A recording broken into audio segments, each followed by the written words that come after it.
Welcome to St. Louis Cardinal baseball. The Cincinnati Reds are in town.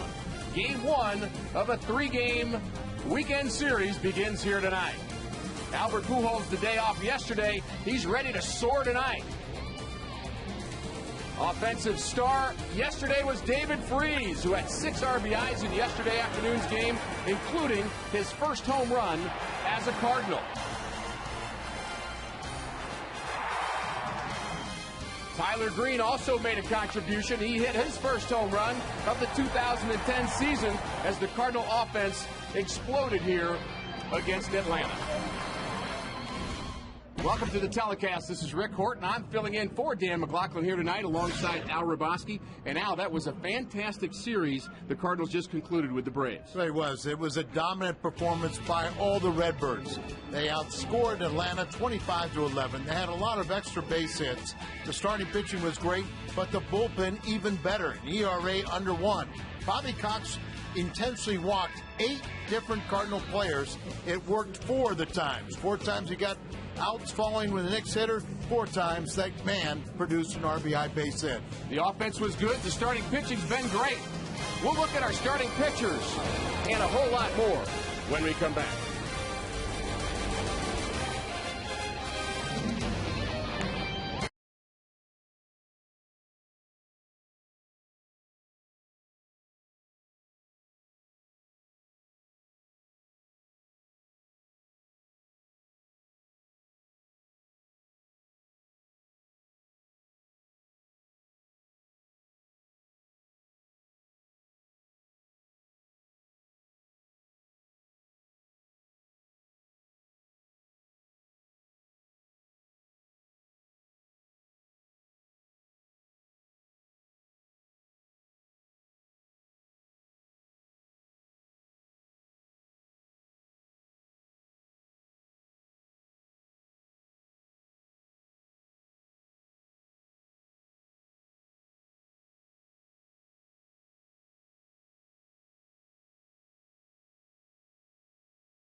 A youngster, only 24 years of age, still looking for his first win of the season. He's made 5 starts, or tonight will be his 5th start. Only 1 is quality. He can be tough, and he can also really struggle. Brad Penny, nothing struggling about him. He has just dominated this year. ERA under 1, 3-0, 7-2 lifetime against the Reds. He's already beaten them once this year. There's a look at your pitchers tonight. Let's take a look back when we come back at the great plays of the month of April.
15-7 start. Let's look back at some of the great plays of the month of April. Left center! Out of here! Makes the play! Oh, goodness gracious!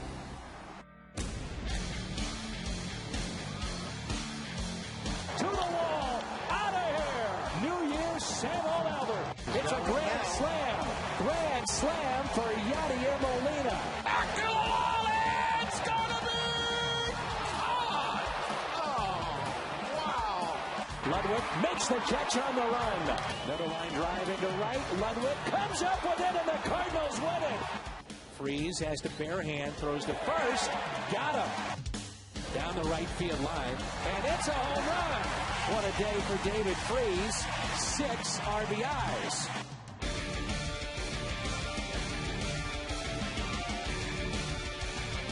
Goodbye. Home run on opening day for Albert Pujols. And the Cardinals win the home opener.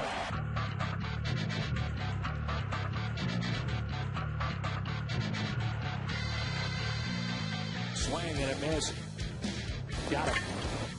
Strikeout for Carpenter. Strikeout for Jaime Garcia.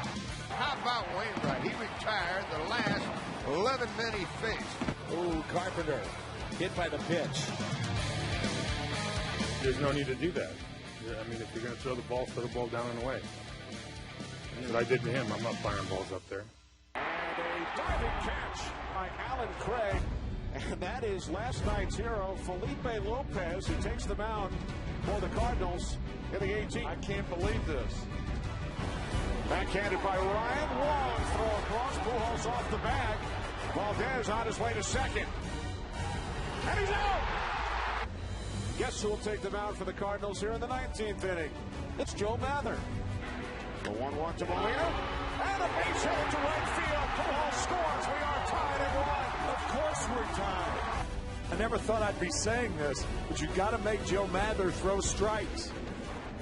As Wright pops it up, Molina, who has caught all 20 innings for St. Louis. That'd be fun to find out what the Cardinals would have been like if they were Navi Avatar. Albert, and that is back to back. Holiday, gone! Line drive, home run. It's the Pat Avatar. Lifted into deep left field. Bay is back. Grand slam! Grand slam! Felipe Lopez. Stavinola, the 1-2 is swung on and hit deep to left field. Back goes Braun to the wall. It's gone! A 2-run homer for Nick Stavinola. And the Cardinals take the lead. The Cincinnati Reds are in town. Cardinal baseball and more action right around the corner.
the Cardinal rotation in 2010. Johnny Cueto will go for Cincinnati, a good young right-hander. Which way will the ball bounce in St. Louis tonight? It's Cardinal baseball next on Fox Sports Midwest.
Clean finish, it's what we do. By Dobbs Tire and Auto Centers, #1 for quality tires and expert auto service. By Steak and Shake, life needs flavor. And by Chevy's Expert Auto Service. See your Mid-America Chevy dealers or shop and compare at stlchevy.com. Here's a look at the Central Library in downtown St. Louis. One of our many wonderful buildings here in this historic city. The Cardinal fans filing in for Game 1 of a 3-game set with the Cincinnati Reds. And the Reds, like the Cardinals, Al Raboski, playing very good baseball. Yeah, the Reds have won 4 straight games as well as the Cardinals, so something has to give here. And the Cardinals have the best record in the National League. You hope that continues. And it looks like we've dodged the rain where we're going to get this game underway, and we hope we can get it completed. The tarp is off the field. We had some rain early on. Here is the batting order for the Cincinnati Reds, and Dusty Baker's ball club begins with Drew Stubbs, Brandon Phillips, and Joey Votto here in the first. Votto and Bruce both homering last night, the hottest of the Reds hitters here tonight. Johnny Cueto will bat 9th and pitch for Cincinnati. And our starter for the Redbirds is Brad Penny. Well, you can see that making his 4th start. Second time he's facing the Reds. He defeated them in the opening series in Cincinnati. 3-0 ERA, microscopic 0.94, and he has really controlled the walks. He's kept those down. He hasn't allowed a home run, and pitching some of his best baseball of his lifetime. He's our Marshall Wireless starting pitcher here tonight, and very interesting, Al, that he has had the lowest run support of any of the Cardinal starters. Very, very surprising. You think about his start at 3-0, but the Cardinals managing just 2.3 runs per game in his outings. But the offense certainly came alive here last night against Atlanta. Well, he pitched so well, he hasn't really needed it. But only 9 runs have scored while he's pitched in his first 4 starts. And we'll take a look at the Cardinal defense behind Brad Penny here tonight. Holiday, Colby Rasmussen, John Jay gets a start in right field tonight, the rookie. It's from the left side. Of course, the infield Freeze, Ryan, Schumacher, and Pujols, and Yadier Molina and Brad Penny are our battery. It's our Dobbs Cardinal defense. And the crowd's still filing in here. A little bit of a concern about the weather downtown. As Al mentioned, we had high winds here this afternoon and a little bit of rain. Nothing too bad, but it's coming. It's on its way, and we just hope that the Cardinals can get off to a good start here tonight for Tony La Russa. Tony La Russa and Dusty Baker, always an interesting combination when these two go at each other.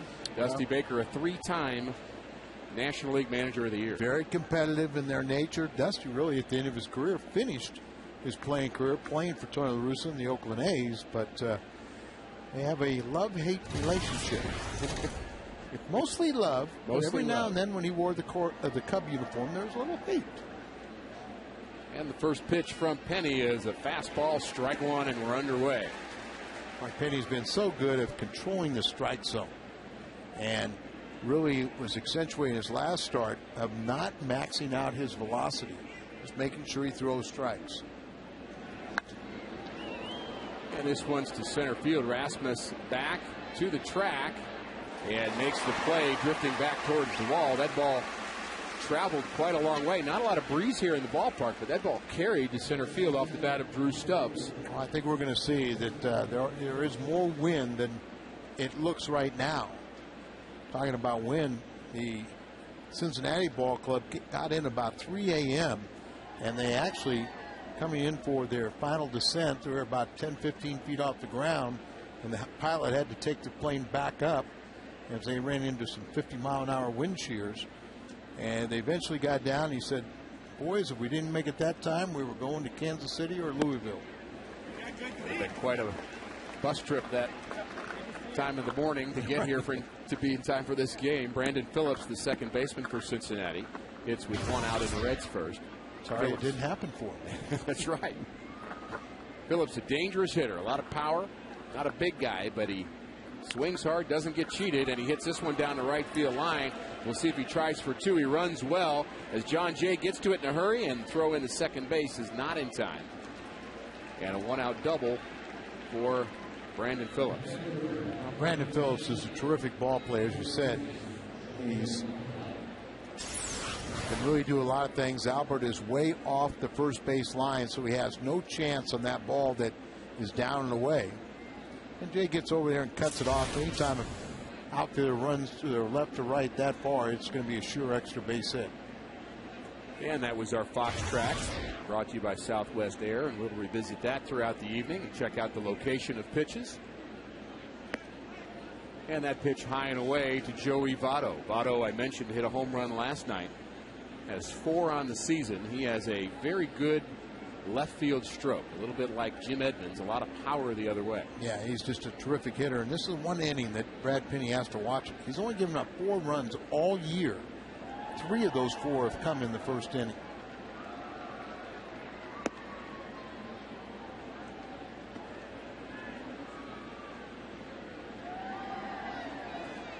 Penny behind 2-0. He has shown a great assortment of pitches this year. He's got the split, curveball, fastball, change speeds very well. Not afraid to throw that off-speed pitch when he's behind in the count. Yeah, his last time out in San Francisco, he really incorporated the straight change more than normal. You know, something we normally see him really is to back off. He throws the splitter, but he was throwing pitches that were about 80, 84, 85. And I said, what was that? And he goes, that was my straight change. Nice to come up with a new toy. Yeah. Not sure where that 2-0 pitch was. Looked as if it was at the knees, and 3-0 pitch right down central. See, one thing working with Dave Duncan, he's really learned that not to max out. He used to be a guy that would just try to throw the ball through a brick wall, back off a little bit, sacrifice velocity for command, throw more strikes, also use your secondary pitches to get hitters out early in the count. Brendan Ryan snuck in behind the runner Phillips at second base, and that can disrupt a lot of pitchers. So you do exactly what Brad did. You just step off. You don't always have to throw, but you have to step off and not throw a pitch with your second baseman or shortstop out of position. Game starts when you want to. That's right. 3-1 pitch to Votto, and perhaps being a little careful with one of the hotter Red batters. Votto aboard with Penny's first with walk of the evening. Reds with a couple runners aboard here in the first. For former Cardinal Scott Rowland. Always good to see Scott, even if he's in another team's uniform. And he's off to a pretty good start with the stick. 5 home runs, 10 RBIs on the season for Rowland. He leads, and look at that. It's hard to fathom that. The base is empty. 326, all 5 of his home runs, under 200 when runners are on base. I'm sure that will, even out as the season goes along, Sure. but nearly going, it's hard to fathom. First pitch misses high and in from Penny, and looks as if his command is off a bit. Yadier Molina looking into the Cardinal dugout. You wonder if he's perhaps looking for an indication of what might be wrong with his starter's control, looking in Dave Duncan. Oh, he's walked only 3 prior to tonight in 28+ innings. So falling behind hitters is a little unusual. Scott Rowland swung the bat very well in that first series in Cincinnati. Had a home run, almost had another one. And we know what kind of a third baseman he is. He does have 3 errors on the season, but just such a solid player in so many ways. Yes. Last 9 games, just under 300, and he's there for provide a lot of leadership, but also by example what he does on the field. There's a ball hit on the ground to short. Ryan to second and on to first. Double play. And Brad Penny makes a pitch. Gets out of the top of the first. Schumacher, Jay, and Pujols when we come back.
Here in St. Louis, Brad Penny threw up a 0 at the top of the first inning, and the Cardinals will see if they can thrill their fans here in the bottom of the first inning with a little bit of offense, as we've got some young fans enjoying Cardinal baseball here tonight. And we'll take a look at the Cardinals batting order. Skip Schumacher, John Jay, Albert Pujols. Matt Holliday will hit cleanup. Kobe Rasmus swinging the bat very well, leading all of baseball at on-base percentage. Yadier Molina, David Freese, Brad Penny, pitcher batting 8th, and Brendan Ryan will go against the right-hander looking for his first victory of the season, Johnny Cueto. His 4 previous starts, only 1 has been a quality start, meaning 6 innings or more, 3 runs or less. He can still get it up there. He's only 24, I'd hope so, but he's just kind of an enigma a little bit. His first major league debut, he struck out 10. It was kind of the sensation of baseball back in 08. And our first look at him, he got crushed by the Cardinals, probably still to this date, his shortest outing of his young career. And Skip Schumacher's had some success against him. Schumacher more than any Cardinal at 455 against Johnny Cueto. And he's behind in the count 1-2. Isn't it weird this year? You see Skip is batting .207. He's batting over .450 against left-handed pitching. That's what he's always struggled against. And always been one of the better hitters in the National League the last couple of years when he's hit .300 against right-handed pitching. But if you're batting over .450 against lefties and you're only batting .207, there you see the deal. 169 against righties. The pitch just misses away. Count evens to Schumacher.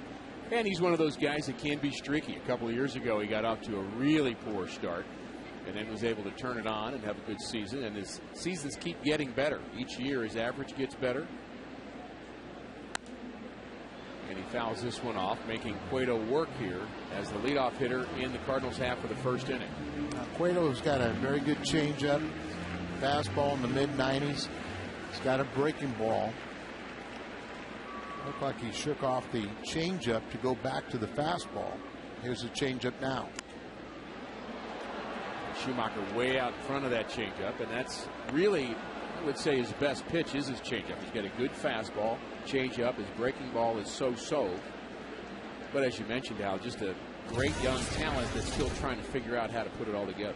Kind of that influence, fastball away, of Mario Soto, particularly with the changeup. Ricky, I don't know, you were contemporaries.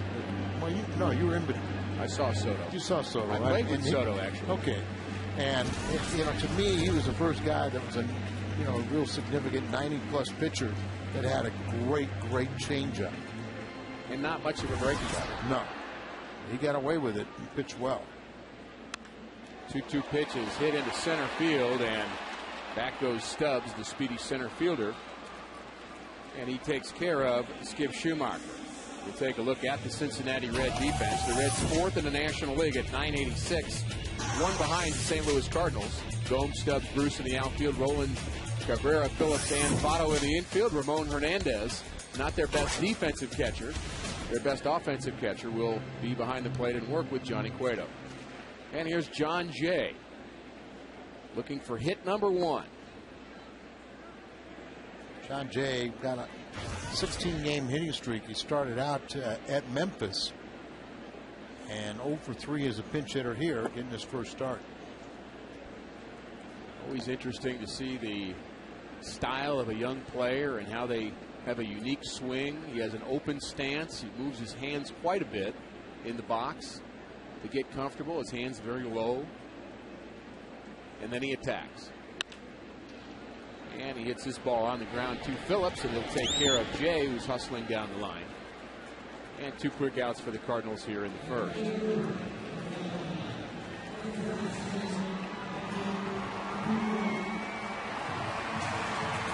And we'll take a look at our Toyota keys to the game. Albert Pujols has scored 132 runs against the Reds since 2001, which is more than any player against any one team. Suzuki, Jeter, and Albert is actually on that list twice. That's how many runs he scores, with 121 against the Pittsburgh Pirates. Hasn't had the greatest success against Cueto. Day off yesterday. Good thing for Albert? Great thing for Albert, because the Cardinals scored 10 runs, didn't need him. They got a victory, and he got some rest. Sure was nice to know that if you did need him last night, you got a pretty good hitter off the bench in the 8th or 9th inning. Yeah, but it was, as Tony called it, a double header, because he didn't have to, with the early lead, Albert really never had to concentrate coming in and having a late. Hard hit ball up the middle. Good backhand play by Phillips. What a play. Brandon Phillips shows why he's got a Gold Glove at home, as he robs a hit from Albert Pujols. We're through 1. No score in St. Louis.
to his right and end up on the other side of second base. Slides. Look how quickly he gets up and throws out Albert.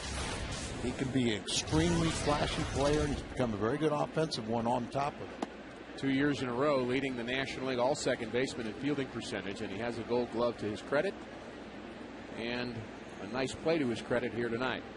Jay Bruce, the young right fielder for the Reds, leads off here in the second, and he is behind 0-2 on Brad Penny, who has been behind a couple of hitters in the first inning, but he made the pitch he needed, getting Scott Rowland to hit into an inning-ending double play. Trying to figure out and get Jay Bruce to use all parts of the field. He got really homer happy, tries to pull the ball way too much. See him try to pitch him away. I thought Jay Bruce had an incredibly slow bat that first weekend series, or first 3-game series in Cincinnati. And he was late on the fastball, and he was early on the breaking ball. He just did not look comfortable. You're in between, and one pitch speeds you up. You're setting up inside.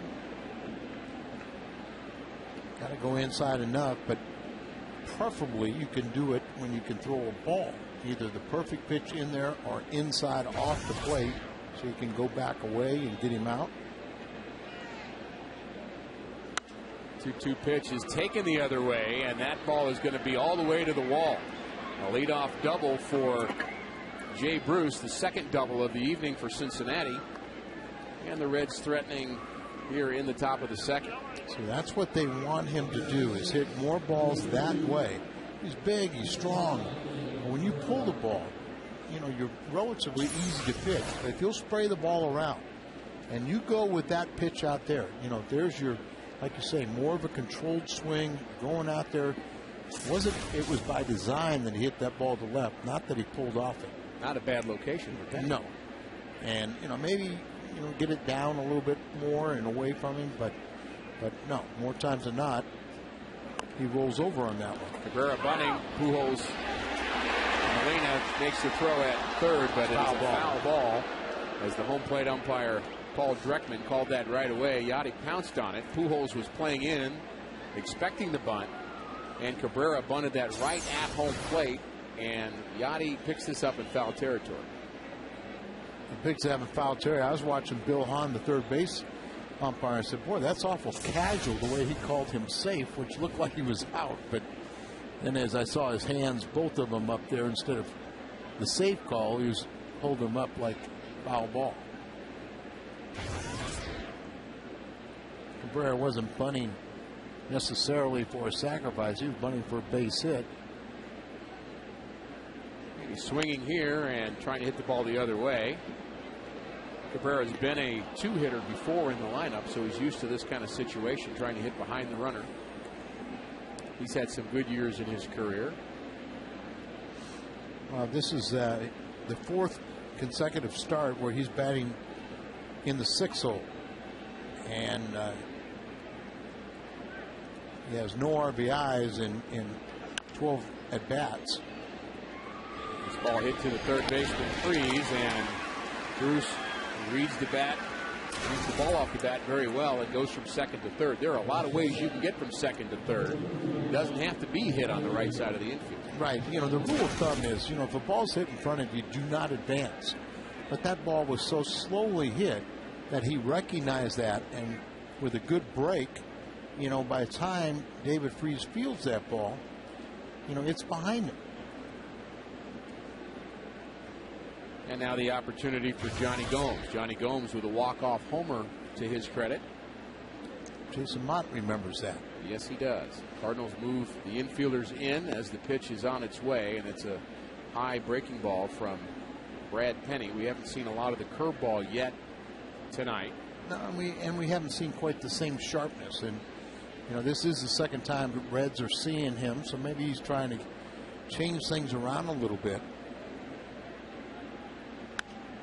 There's the breaking ball. And this is lofted into right field. We're going to see the arm of John Jay as he catches this ball down the line. And we're going to have a play at the plate, and he is out at the plate. Good tag by Yadier Molina.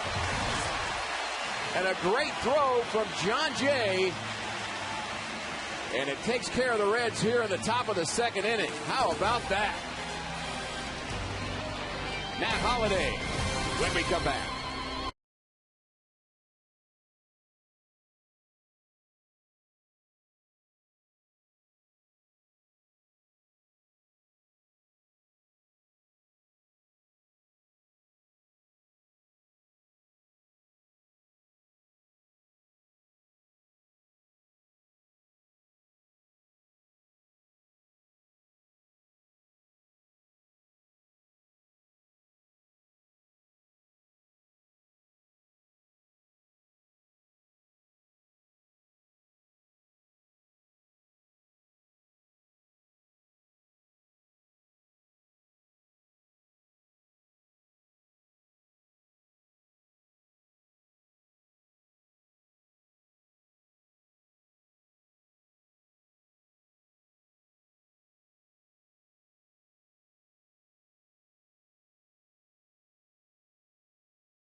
Jay makes a nice play to save a run in the top of the second.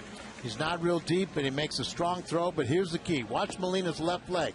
Sticks it out there and impedes the forward progress of the runner. So he never does get to home plate. He gets tagged out before he covers it. And a nice double play, the second one of the night for the Cardinals. Good play by Yadier Molina blocking the plate, and good play by John Jay making that good one-hop throw. So we've seen some good defense already here tonight for the Cardinals. That's right. And Mark Berry, the third base coach, is looking at the the eighth place hitter coming up there. The Cardinals could pitch around him and work on Cueto. So you push the envelope. That's a rookie out there making his first start. Make him throw it. Now they got a little more respect for him. And Jay Bruce runs well, and you know what Yadi can do behind the plate, and he needed to do the job he did to make that play work. Matt Holliday is jammed. One hopper to Joey Votto. One out for the Cardinals here in the second. For every Cardinals win during this homestand against the Braves and the Reds, you can take $5 off Lowe's box seats for the Nationals and Marlins series, and that'll be May 17th through the 20th. This could lead to a discount as high as $35, meaning free tickets. Stay tuned and save. The Cardinals have already swept the Braves, so how high will the discount go? For more info, visit Cardinals.com. Those tickets right now are $15. And if the Cardinals win out this series, they'll be free. As if Cardinal fans needed another reason to root for their beloved Redbirds. That's a good one. Cardinals and the players are both trying to help with the economy.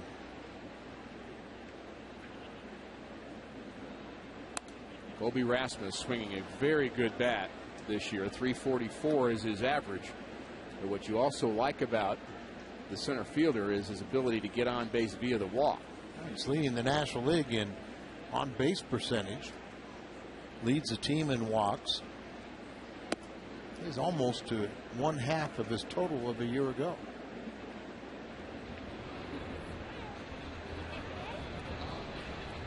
Seeing those young ladies, we want to wish happy birthday to Megan Brown. She turned. She's not quite driving yet, but she's probably 3 or 4 now. But well, let's hope not. Jeff and Tammy Brown, their daughter Megan.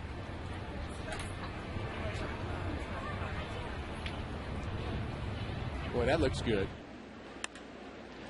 And so did that until Brandon Phillips takes care of it. A line drive off the bat of Rasmus is out number 2, and Johnny Cueto has retired 5 straight.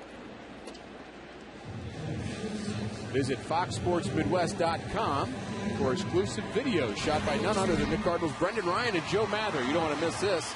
In today's featured video, Brendan Ryan puts on his chef's hat and grills up some ribs. You've got to see this. A lot of other fun clips at FoxSportsMidwest.com. Two-time Gold Glove winner for Yachty the last 2 years.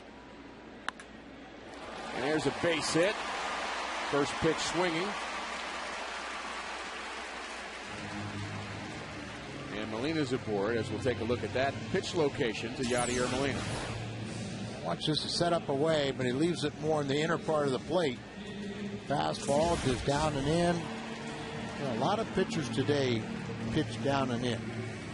But in my era, and Bob Gibson was the first one to tell me, you do not throw down and in. That's a danger zone. Danger in. Not, you know, we always talk about a left-handed hitter, but even to a right-handed hitter, they just drop the bat head and just smoke it.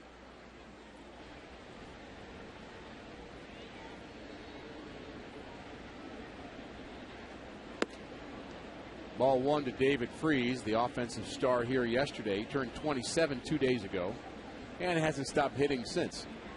6 RBIs. That was a rookie record, those 6 RBIs. Got his average 328. Now has the home run and 14 RBIs. And really settling in defensively now.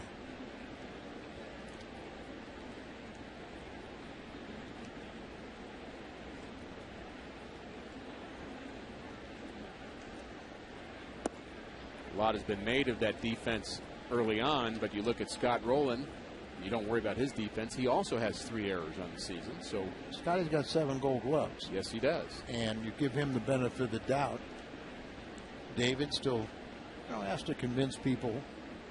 But from the get-go, Tony La Russa was saying, Chris Maloney, his AAA manager, said that David Freese has no problem fielding. You know, it was even questioning why would anybody even ask. And they kind of felt like once he, you know, kind of got acclimated here, got his feet on the ground, he would play very good defense. And really, if you talk about, he had 1 bad inning. He had 2 of those 3 errors in 1 inning. This ball hit deep to right. Back goes the right fielder, Bruce, to the track, to the wall, and he makes the play right up against the right field wall for out number 3. David Freese gave it a ride. Not quite enough here in the Cardinals' second.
Finish with the best ERA. Brad Penny, Jaime Garcia, Adam Wainwright, or Chris Carpenter. And interesting to see the early tallies. If you want your vote to count, text ERA space, then the letter A, B, C, or D to 4-3-2, 4-3-2. Very interesting that Adam Wainwright, Al Raboski, getting the most votes early on. Do I see a phone in his back pocket? Is he texting them himself? No, I just hope it's a 5-way tie for the best ERA in the National League. I'll put Loesch in there too, but Jaime's been outstanding. Brad Penny, Jaime is in the top 10. Brad is, I think, second or third? Here's a breaking ball hit to center. Back goes Colby, and he's going to have enough real estate to take care of Ramon Hernandez for out number 1. And we take a look at the Cardinals' start. The lowest earned run average through 22 games since 1952. Brad Penny is 4th. Jaime Garcia 5th. Adam Wainwright 12th. And we know that Chris Carpenter won the ERA title last season. Good pitching all the way around. And we also have our friend in the booth, Jim Hayes. Who would have thought at the start of spring training that a poll like this would have Jaime Garcia in second place ahead of Carpenter? Wow. That's how good he's been. Yeah. And Johnny Cueto takes strike 1. We remember Johnny Cueto getting hurt last year, Al, against the Cardinals here in St. Louis, swinging the bat. Yeah, it seemed like he did a hamstring or something. And he swings hard enough to hurt himself again and comes up empty. The Reds had quite an eventful arrival in St. Louis last night. I was talking to Scott Rowland, and he said upon approach and about to touch down, the plane lurched to the right, and the pilot immediately pulled up. Well, Johnny Cueto lurches to his right and goes back to the Reds dugout. And they announced they were going to make another approach. The crosswinds were too strong, and the plane almost tipped as the wheels were about to touch. And Scott said, when I was younger, I would have thought, ooh, this is fun. Now with a couple of kids, he's thinking, it's not that fun. Roller coasters are fun when you're 10, but not when you're 40. Back to the top of the order, and Drew Stubbs. He has yet to get on track here. He's a very, very talented young player. He's got tremendous speed, and if he hits the ball on the ground, we'll watch him run to first base. I mean, he can fly. He has 7 stolen bases, just not getting on enough. Dusty Baker, by the way, said he heard a lot of brave young men, players, scream. And Roland said those weren't screams of fear. They were screams of anger at the pilot. Well, they made it here. Yeah. Not much sleep, and then they've got to go against Brad Penny. There's a good pitch down at the knees. Dusty Baker, we mentioned, 3-time Manager of the Year in the National League for his work with the San Francisco Giants. Very well-respected baseball guy, kind of a player's manager. Yeah, there's a rumor that he's in the final year of his contract, that he requested a contract extension. He denies that. But I'm sure, like anyone else, he'd like to know where his future lies, and if it's here or elsewhere. But he won't be unemployed for long. Well, I would imagine he'd be able to get a couple-year extension and an extra box of toothpicks. Probably what he's looking for. A very good player. Played against him. Oh yeah. Atlanta and Dodgers. There's that split finger from Penny that misses down and in. Count even now on Drew Stubbs. Brandon Phillips will hit next.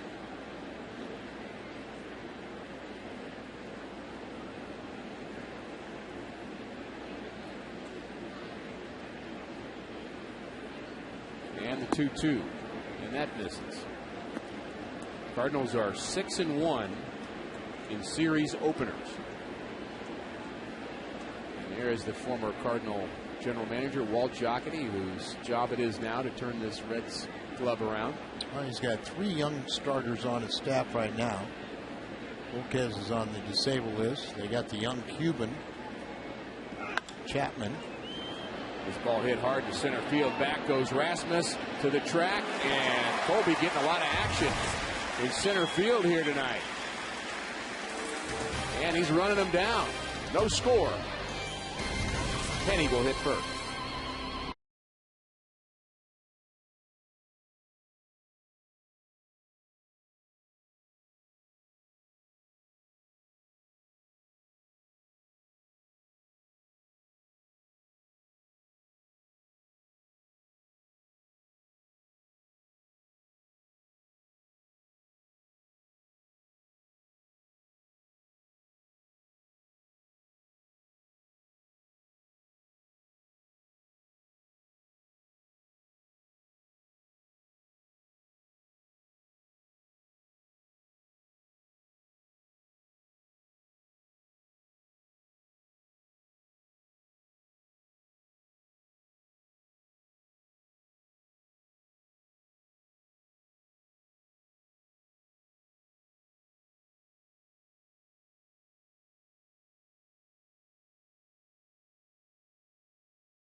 As the Cardinals pounded out 10 runs on 10 hits here last night. And we'll see what they can do against Johnny Cueto here in the bottom of the third. Hey, Ricky, I was very saddened to learn when I got to the ballpark today with real great Cardinal fan and just a great person to all of us years ago. And he's been under the weather for many years, but Dorian Magwitz died today.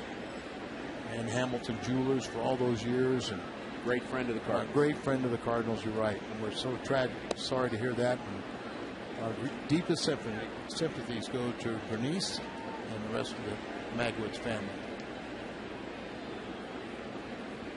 And the Cardinals will send Brad Kenny, Brendan Ryan, and the top of the order is Skip Schumacher. And the Cardinals, Jim Hayes, have seemed to have found some offensive resurgence after going to this pitcher batting eighth thing. What say you?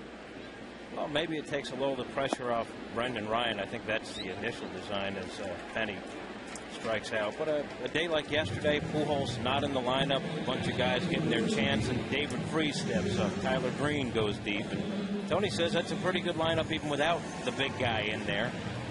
You think eventually over time Brendan will get things straightened out as well. And we'll see if we can get it done here in the third. If you're traveling this season, take the Cardinals with you. Subscribe to MLB.tv today to see every Cards game live or on demand on your computer. Visit Cardinals.com for details. Local in-market blackouts will apply. MLB.tv. Baseball everywhere.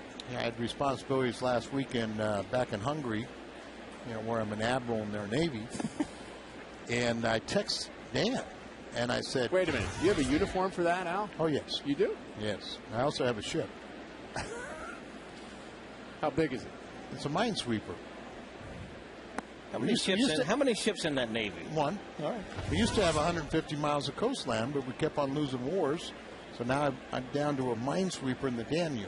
But anyway, I text Dan and I said, hey, if Tony says, you bat the pitcher eighth and you're looking for offense, I said, when is he going to start batting the pitcher eighth? It was last week when we were out there in San Francisco, and sure enough, we come back here and we find the pitcher's batting eighth. He says he does that when he's, thinks the team is offensively challenged. And to your point, I think he was in agreement with you, Kat, that the team was so heavily dependent on the home run ball. Nearly 50% of their runs have come via the home run. Well, you got Skip, who wasn't hitting well, had a big day recently, and Brendan, who's had ongoing offensive problems. And the thinking is it's harder to hit in front of the pitcher, put him behind the pitcher, and maybe you can get him jump-started. And you have two position players, so Albert now becomes a cleanup hitter after the first inning. And the 3-2 pitch is grounded to the first baseman, Votto. And we'll see if that pitch was a strike. Brendan Ryan protecting there. That pitch might have been a bit away. No, but you got to swing at strikes if you can protect the plate. And that ball clearly way outside by Fox Tracks, brought to you by Southwest Airlines. And light rain is beginning to fall. And settle in and get used to it, folks. Another reason why to hurry up and get a lead. Always want to get a lead when rain is in the forecast. And Skip Schumacher, hitting with 2 outs, nobody on, has sure of getting on base in front of John Jay. And Cueto delivers a strike at the knees. Tony La Russa told us yesterday he was a little discouraged that there wasn't a lot of hoopla about him batting the pitcher eighth, and he said, boy, maybe I should have done it, let him hit seventh, just so I could get a little more interest.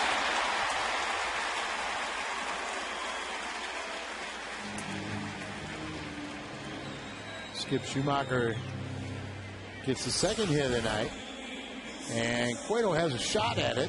Probably should have made it, as he's in a pretty good position. And a real tough play for Brandon Phillips. Last year we said Skip Schumacher hit 300 for the third consecutive time, second time as a starter, but he had 15 three-hit games. That's one of the difference. We got to get those big multi-hit games. He had one earlier this week where he got 2. John Jay found out he was going to be getting his first big league start tonight. When he got to the ballpark, sometimes Tony will give a player a heads up. couldn't have seemed more unaffected. Just, yeah, I'm ready for this.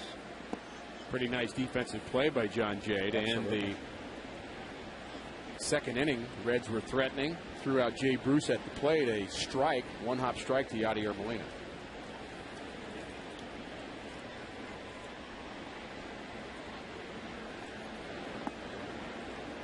Ball in the dirt. Nice bonus for his family. His family was in town to see him, and they get to see him start tonight. That's always great. Yeah, that's the one thing you think now about that with puts these more players. pressure on Yeah, well, it does. But you realize it's not just his thrill. It's the thrill of his family. It's his high school coach. It's his little league coach. And you know, a lot of people kind of enjoying the fact that he's getting a chance to play in the big leagues. And they are happy now as John Jay gets his first big league hit into the left field corner. Ground rule double. Must have bounced into the stands beyond our sight lines. And somebody better go up in the stands and get that ball. Go get it. I'll find out where it is and make a trade. First career Major League Baseball hit for John Jay into the left field corner. And just as important, gives Albert Pujols a chance to hit, or no, will they he? won't. You see the ball just running away and really goes down, reaches out, hits that ball where it's pitched, and now they will intentionally pass Albert Pujols. Get used to it, folks. And the other day in our poll, they said, you know, how do you pitch Pujols? And people, the winning, answer was walk him. And now they're booing when the opposing manager takes their advice. It's okay to believe that's the best way to handle it. It's another thing when you're at the ballpark and you pay money to see Albert do his thing. That changes your perspective, Al. Kids, you can catch the Cardinals crew tomorrow morning and join Andy Bennis and U-Man as they watch Fred Bird help out around Busch Stadium. Cardinals crew made possible by Shriners Hospital for Children. And that airs tomorrow at 11 a.m. on Fox Sports Midwest. And there's Schumacher, our runner at third. John Jay, first big league hit, is at second. And Albert, the runner at first for Matt Holliday, with a chance to do some damage with one swing of the bat against Johnny Cueto. Interesting that Johnny Cueto walked Albert pitching out of the windup. I don't think I've ever seen an intentional walk with a pitcher throwing 4 pitches out of the windup. Why would someone do that? That's a good question. You didn't realize? I'm talking to two pitchers. I don't think there's a good reason. You're not taught to do that. Right. It's not a good reason. But I mean, they can't go anyplace. It's not like, guy can steal on you because they're at second and third. And the pitch to Holliday is taken high and in. Matt's really fighting it at home. 2 for 15 on this homestand. And remember, last homestand, the first one, he didn't get his first hit until the last day of the homestand. He got 3. And he's jammed again. He was jammed in the first inning and bounced out to the first baseman. Holliday with 4 career grand slam home runs, and boy, would that thrill this crowd here tonight. And you can almost book it. When it's all said and done after the season, he's going to be hitting 300 at home. No doubt. The 1-1 pitch. This is in. And Holliday, one of those players that even if he's not having a good day, can still hurt you in the 8th inning of a game with one swing of the bat. I think Ryan Ludwig's that kind of player. It's what the power brings you. Well, we know it's the proper decision to walk Pujols, but Holliday's going to make people pay. It's only a matter of time. Ball fouled off of his foot. Good sinking fastball from Cueto, who stayed out of the middle of the plate for the most part here tonight. And Holliday's career, he's a .375 hitter with the bases loaded and 4 grand slams.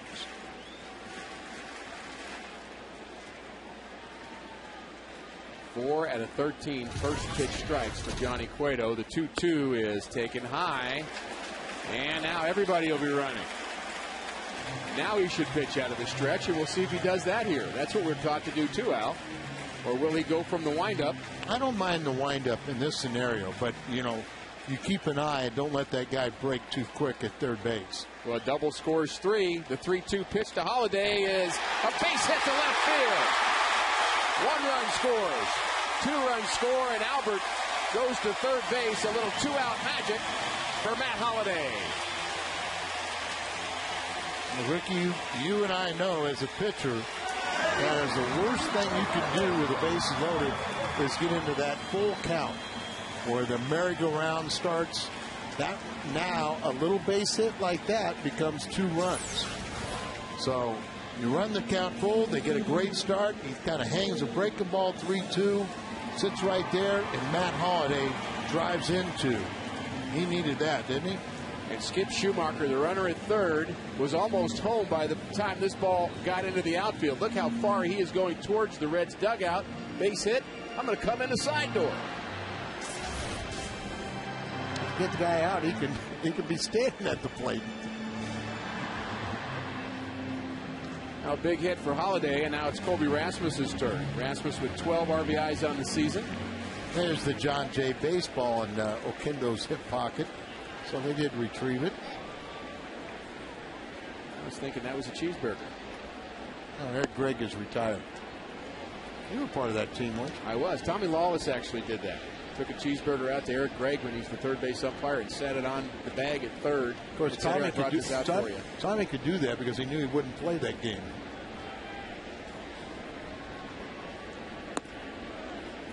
And Eric Gregg did eat it. No, he did not. Yes, he did.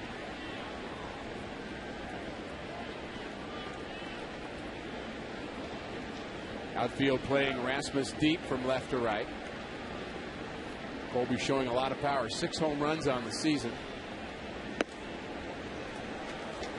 We talked about how Cueto really not hitting the strike zone on first pitch. Watch Hernandez try to just sweetly bring that ball right back to Flaming, just to try to help sell it.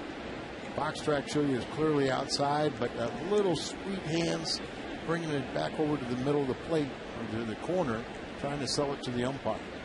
2-1. And that's one of those that you can't do it too obviously, or you might upset the umpire. You have to kind of do it smoothly. He's not doing anything here, just catching the ball. That's right. You're always trying to make friends with that umpire if you're the catcher behind the plate. 3-1 pitch to Rasmus. Just catches the outside corner. Colby not too sure of that one. Ricky, how about when you were pitching and you had a lead? Would you hate it when you got one of your players arguing with the umpire? Oh, yeah. Leave him alone. Leave him alone. Hey, we're working fine. We've been getting him on our side for 5 innings, and now you're going to alienate him. The 3-2 pitch is a swing and a miss. And down goes Colby Rasmus. But the Cardinals pick up a couple of runs. Matt Holiday, 2-out magic. On to the 4th.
$3 plus tax.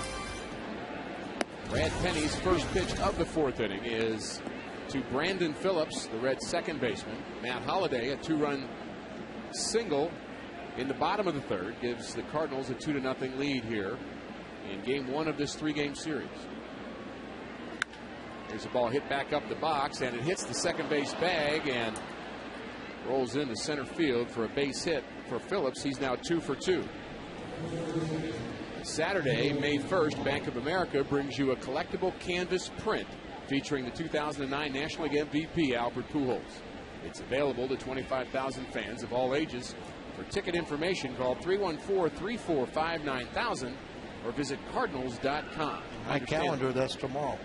It sure is, and I understand that's an awesome print. Yeah, I mean, looking at the promo, it looks outstanding. And you have a tremendous, today was the, what's it called? The Sluggy? Sluggy? Snuggy. Sluggy. I still Sluggy. can't get no, that it's right. a Sluggy. It is a Sluggy. Yeah. That's the thing on TV.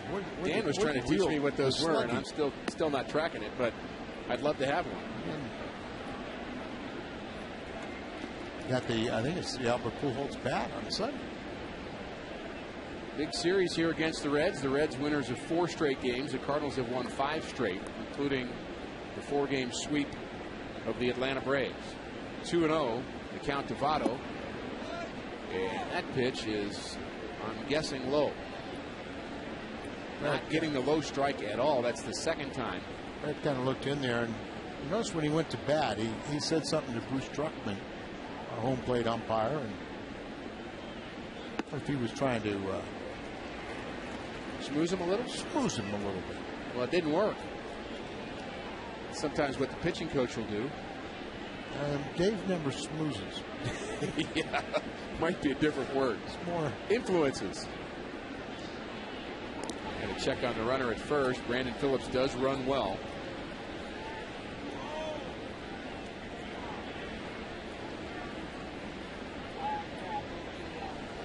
It's a 2020 man again last year, Brandon Phillips.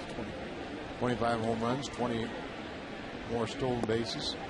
Only 2 for 5 in stolen bases this year, but he won't have to work to get to second base as Joey Votto has walked for a second time. Brad Penny saying, I'm trying to get the ball down. I'm trying to pitch in the bottom strike zone and not getting the cooperation of a hitter either swinging at it or getting the umpire to call it. Well, I think he's missed some low strikes for both pitchers in this game, and that's a pitch that you want to get. And really what he'll be trying to do here with Scott Rowland, bounced into a 6-4-3 double play to end the first inning, and Brad Penny would like to see that happen again. I'm saying more the triple play. All right. I don't believe I've ever seen a triple play. Have you? You've never seen one? I don't believe so. Not counting Little League. Oh, I've seen a few of them. Really? Oh. During my playing days and also broadcasting. Watchful eye of Dave Duncan. 1-0 pitch is a bit outside, and Yadier Molina has a couple of words for his pitcher, Brad Penny. And what an important relationship, Al, it is between Brad Penny and the pitching coach, Dave Duncan. That's as important a relationship as you're going to have on this field. The catcher and the pitcher, as well as the pitching coach and the pitcher. And a lot of people wondered what that would be like. We can tell you is they are on the same page. Penny has already, bought into what Dave Duncan is preaching. He rarely will he reach back and throw a maximum velocity, trying to get hitters out on fewer pitches, go deeper into games. And some people would wonder, Al, why wouldn't a pitcher be listening to his coach? But if you're a pitcher at this level, you've been told somewhere, you know what, you have to be your own best coach first. And you have to be careful about trying to do everything everybody tells you. So you're pretty stubborn. Well, he came in here, he's won 105 Major League games. Exactly. He's finished 3rd in the Cy Young Award. He's had a couple back-to-back 16-game seasons. As we get our first lightning flash beyond the left field. But, now we get our thunder. It's about 3 seconds. That was between Dave, the Lightning that was and the Dave Thunder. Duncan talking to the home plate umpire about low pitches. That's his schmoozing. The 2-2 pitch is a base hit to left field. Holiday comes on, gets rid of it quickly, and they're going to have the runner held up between second and third as Freese onto second base, and they've got all kinds of mess, but they're going to end up getting out. Brandon Phillips at second base as Drew Stubbs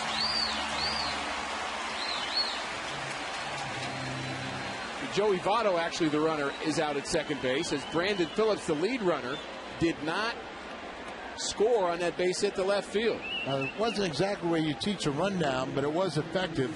And I just wondered, was that Mark Bailey, after having a runner thrown out early in this game, gets a little gun shot. So That's he holds a great up point. He holds up Phillips. So there you see Brad Penny, who's telling him, hey, we got a man trapped off. Now Freese sees that the runner at second base put his head down, and he was going to third. So they get him in a rundown. Not the way you teach it, but effectively they do eventually tag him out, and still no runners score. Good thing Brendan Ryan ducked on that throw from David Freese. A base running mistake for the Reds.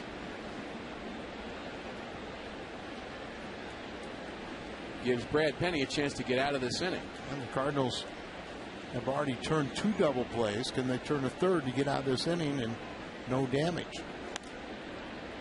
And there's a bloop hit over the head of David Freese, and that's going to be an RBI scoring Brandon Phillips. And the Cardinals very thankful of that base running mistake by Joey Votto, because it could be a lot worse right now. Didn't get much of this, Al. Yeah, just look at this little flare. Just gets over the head. Freese knew, playing even with the bag, there's no chance he had it. So Bruce 2 for 2, both of them going to the opposite field. And that broke a streak of 17 consecutive shutout innings by Brad Penny. Still has a lead. And lost on that base running mistake is the good throw from Matt Holliday, and that play went 7-5-4-6. Another reason why. And if he doesn't hit the cutoff man, it doesn't work. Mark Berry held the runner at third base because the quick release back in at a trajectory, and then it was able to be cut off. Hit on the ground to Freese, tough hop, and he handles it to Schumacher and on to first. And the Cardinals turn their second double play and their 28th of the season. 5-4-3, 2-1 Cardinals, bottom of the fourth.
And we look at the best winning percentage of March/April since 2000.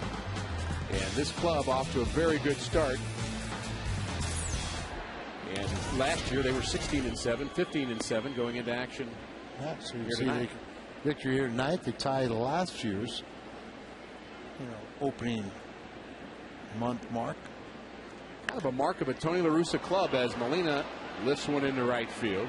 Pretty well hit, but handled by Jay Bruce.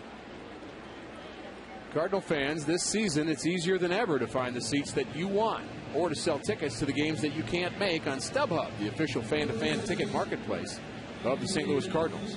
You'll find great seats and great service on StubHub all season. So go to StubHub.com and choose your seats today. David Freese lined out to right. His first trip as the rain has now slowed down a bit here. Got a little heavy in our break between innings, but it's slowed down as Freese bounces it to Brandon Phillips for out number 2. And we still have a little bit of thunder in the area. And we've got a lost Minnesota Twin fan. Came to the wrong ballpark. Said, told his friend drop me off at the Midwest, and he came to the wrong city. No, I mean, somebody told him to really go find a really, really, really nice new ballpark. So he found one. There you go. Minnesota ballpark is extremely nice. Rave reviews. And so is their ball club. Yes. They're a good one. They're 14-8. And the Cardinals are out. 1-2-3 here in the 4th. On to the 5th inning. We're almost official. 2-1 Cardinals.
Plays here tonight.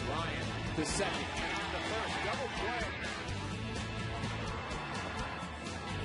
John Jay throws out a runner. Jay Bruce at the plate. That's double play number 2. And a 5-4-3 double play from David Freese is double play number 3. Well turned by Skip Schumacher. John Jay has participated. And the Cardinals defense is shining here tonight. And we have 3 more outs for Brad Penny to get to make this game official as the rain continues to fall ever so slightly out. That is so important on a night like this with a very ominous weather report, and rain is going to come, and it's going to last throughout the night and then well into the morning. So there is a strong possibility this could be a shortened game. So need 5, but if you're the home team, you only need 4.5 if you got the lead. Bottom of the order for the Reds here in the 5th. Gomes, Hernandez, and Cueto.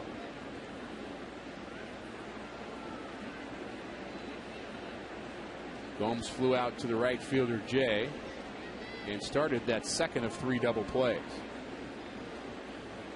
Cardinals now with 29 double plays on the season, and jammed a bit, hits his ball way up in the air, and back goes Rasmus to the wall, and he makes the play. That ball carried to center field on almost an inside-out swing from Johnny Gomes. Well, it looked like he almost knocked the one hand off the bat as that ball was so far inside. And let's get 2 more outs as more lightning.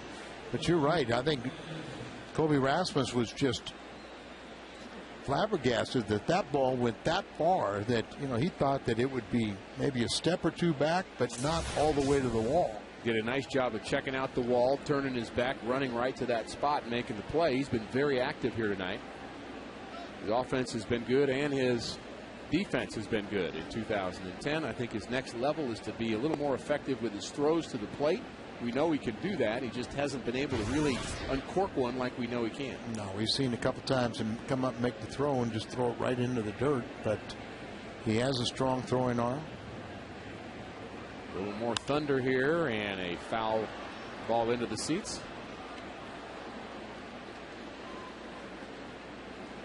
We'll take a look at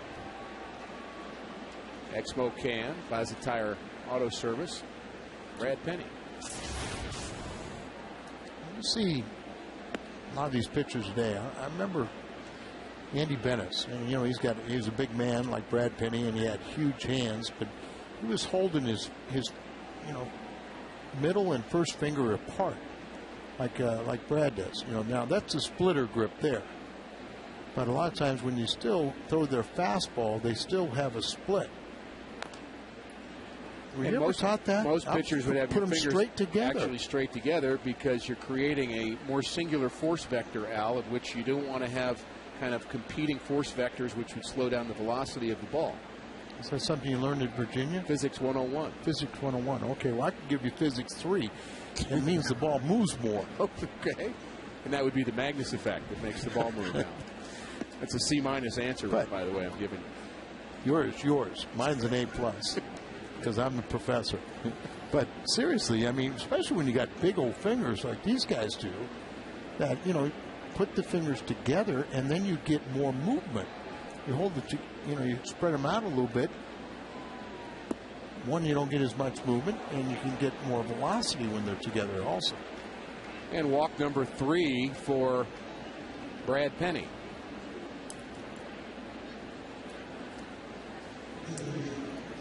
And let's take a look at this grip again of Brad Penny. See how he kind of lifts that the index finger off the ball, and then he re-grips it, but it's still split, and that's a little bit space in between the two, and that's his fastball. There's a bunt by Cueto, and this could be trouble if fair, and Penny picks it up and barely gets Johnny Cueto at first, and that was a tough decision for Brad Penny to make. Does that ball go fair or not, or stay fair or go foul? And he gets an out. Cardinals camp out is presented by Bass Pro Shops and Tracker Boats. And, well, it's back again. Friday, May 7th, the Cardinals are taking on the Pirates. Come spend a night on the field and under the stars at Busch Stadium. For tickets, call 314-345-9500 or visit cardinals.com/campout. Big out right here. You got the tie and run, potential tie and run out at second base. You got a guy that's struggling, batting 191. On deck hitter is Phillips, who's 2 for 2, and obviously a much more dangerous hitter. I don't know if I want to test the center field wall at one more time. That's thrown 2 long fly ball outs to try something Stubbs. Rain falling a little bit heavier, Al. Yeah, and you get an official game if you retire him and maintain the 2-1 lead. When if the Cardinal outfielders are thinking maybe play in a little bit more because we really want to try to cut off this potential run on a catch-22. The ball's carrying when it's hitting the air too, so you know it's 2 outs. Bank on that he will get him out, and he does. Hit on the ground to Ryan. 2 hopper, got to be quick, and he is, and that takes care of the Cincinnati Reds in the top of the 5th. This game's official. Cardinals lead by 1.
when you're trying to get a ground ball.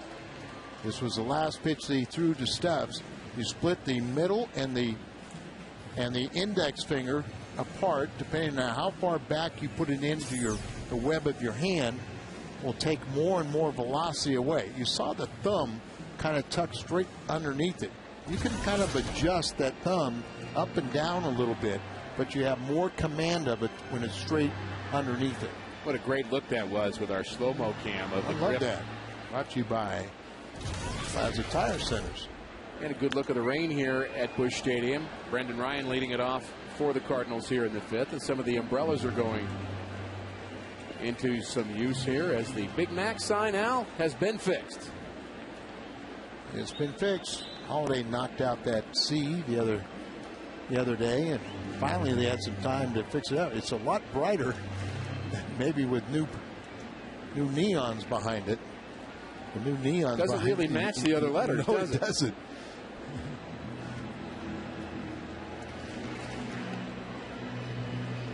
1-2 the count to Brendan Ryan, stuck at 156. Do you think the Cardinals ever thought they were going to have to repair that sign? And I don't had think to so. do it with Albert, and now this year with Holiday.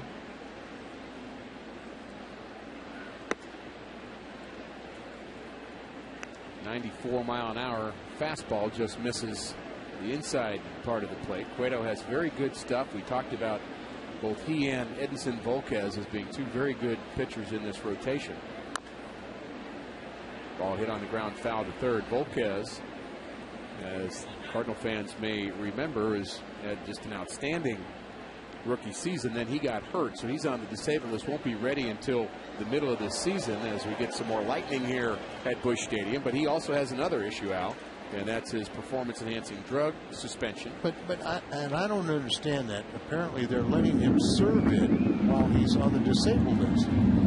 Now he doesn't get paid, but it seems like it's catching a break. So it hurts him, but not necessarily the Cincinnati Reds. Yeah, and I understand that, but if he's not on the disabled list, it hurts the Reds and him, or anybody else. And then wait till we see Chapman.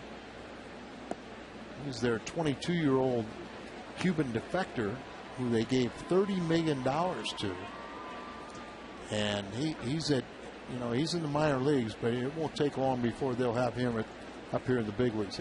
They already got 3 guys under 25. And there's a base hit for Brendan Ryan in the gap, and it's going to go all the way to the wall. Ryan rounds first, heads to second base. A leadoff double for Brendan Ryan. Great to see that. He got a full count pitch and handled it very, very well. We saw the first time him really expanding his zone, swinging a pitch outside. This is more of what you want to see him do. Drive the ball back up the middle. Take that full swing instead of leaning. Fans, what they can see, they like. Sounded good. I heard the crack of the bat underneath that umbrella. Sometimes that does tell the story, doesn't it? Hey, give our fans some credit, Al, for being, isn't that awesome? They're out here tonight, got the umbrellas, they're prepared.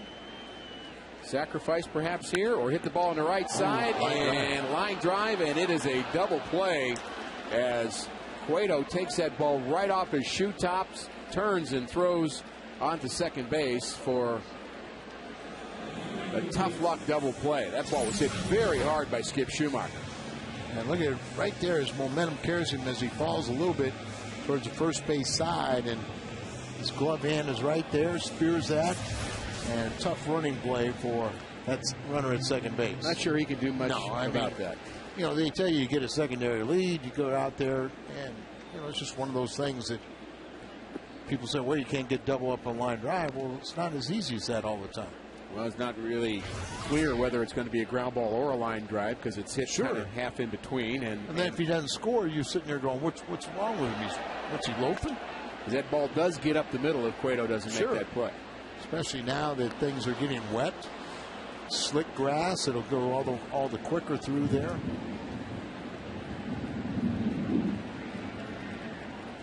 Everybody congratulating Brendan Ryan in the Cardinal dugout. They're happy for him. They know the pressure that he's been feeling to produce offensively.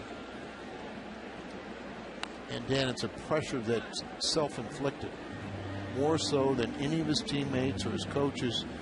You know, Mark was making the point the other day with me. It's like, you know, hey, whatever's going on, we're working on it. He's working extremely hard on it, but he's taking that Gold Glove defense out to the field. He's not letting it affect him defensively. 1-2 pitch is high. And the two positions on a field that you can do without the offense, not that you want that, but you can do without it, would be behind the plate and the shortstop. If they're playing well defensively, they're worth their weight. Absolutely. You know, anything they give you offensively is a plus. And you know Yadier Molina is much more than is many pluses. And Brendan hit 292 last year. You always talk about players, and you almost sound like you're insulting him when you say that, and that's not what we mean to do. But Dal Maxfield, the value he brought to the Cardinals with his glove, even though he was not clearly a power hitter, and there's some other guys that, you know, even Ozzie Smith early in his career, till he really got to become a very, very good hitter. There's been some outstanding. You know, Mark Belanger, Baltimore was just worth his weight in gold. To look at the Baltimore those times was known for their pitching. Right. A lot of that was because of Mark Belanger and Brooks Robinson on the left side of the infield. Did you know Cuellar? You know, he recently died. But, and hate to see that. There you see the weather that's coming in. And that's not for Cardinal Red. That is for activity. Severe. Ominous activity, I believe, is the word you said earlier.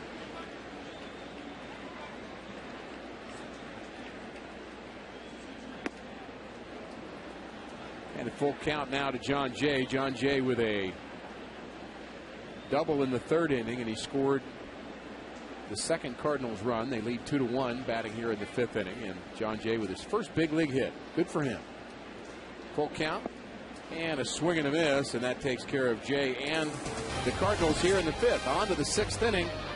Phillips leads it off.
Prior to yesterday. And who was it? It was Scott Rowland. August 19th, 2003. Scott Rowland against the Pittsburgh Pirates.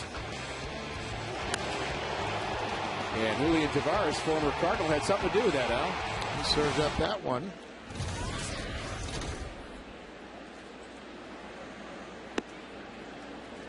And the rain's falling a bit heavier and may start affecting Brad Penny as he works here in the sixth inning. Only 61 pitches, and that's what rain looks like with our super slow-mo camera. And they're on the scoreboard. The National Weather Service issued a severe weather warning, which includes the downtown area, so they're advising the fans to seek shelter if needed. And I think that would be a good idea. Not something to play around with. So fans need to find a safe place here. There are designated areas here at the ballpark, which are displayed by green signs, and some umpires will do a good job of trying to keep this game on, but they are not going to allow somebody to get hurt. There's a curveball for a strike. We haven't seen too many of those pitches from Brad Penny, and again, wondering about the grip as we move forward in this game, the rain's impact on both pitchers out. Well, I always find that it's easier for the pitcher to protect that grip, much easier than a hitter, and a distraction for the position players. So pitcher really, once again, he's in control. If he doesn't have a good grip, he can stop. He can kind of guard against it. And the sluggy is the gift here tonight, and I don't think he's really got the direction straight. Well, he's figured out some use for it. Well, he's here. Along with a lot of Cardinal fans watching their Redbirds try to win their 6th straight game. They played very well at home. The Cardinals are 8-2 at home. And they're 4 games ahead of the Cincinnati Reds in the National League Central going into action here tonight. The Reds, we've mentioned, swept the Houston Astros. They're at 500.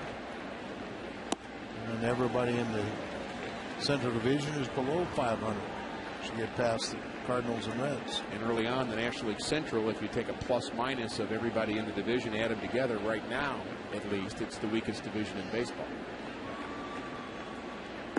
San Diego's kind of turned things tipsy-top. They've got Tipsy-turvy as they off to a great start. They've got pitchers I don't even know who they are, Al, and they're pitching. And they're pitching well. And they're beating some tough teams. Swept the Giants. And Adrian Gonzalez. He can hit a little bit. Will he be there? How long will he be with that club? Well, if they keep winning, they may have to keep it. 3-1 the count to Joey Votto, who's already walked twice, and it looks as if Brad Penny is being very careful with him. Again, the rain falling. It's a live shot right outside of Busch Stadium here with the arch in the background. And Penny's walked 4 tonight. Coming into tonight's game, in his first 4 starts, he only walked 3. And he has just 2 strikeouts on tonight. Not his overpowering stuff, but he is pitching. He is finding a way to get outs, get the 3 double plays, which of course have been a big help. And he'd like to see another one here. Scott Rowland did bounce into a double play his first time, base hit in the 4th inning.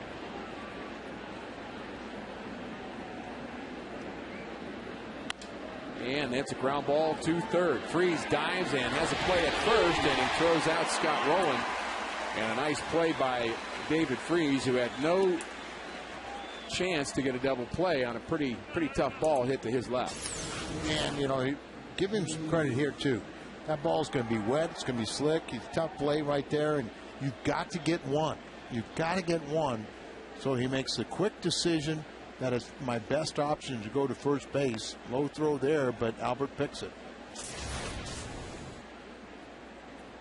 And David Freese, a St. Louisan, has to understand the significance of taking a hit away from Scott Rowland. And I'm sure Molina's going to go out and talk to him about the scenario. Bruce tonight is 2 for 2. He has a lone RBI for the Reds. First base is open. Cabrera on deck, who's hit into 2 of those 3 double plays. And Jay Bruce had 7 hits in the last 4 Cincinnati Red games coming into action tonight. It added to the 2 for 2. I was going to say one of the double plays, and he had grounded out.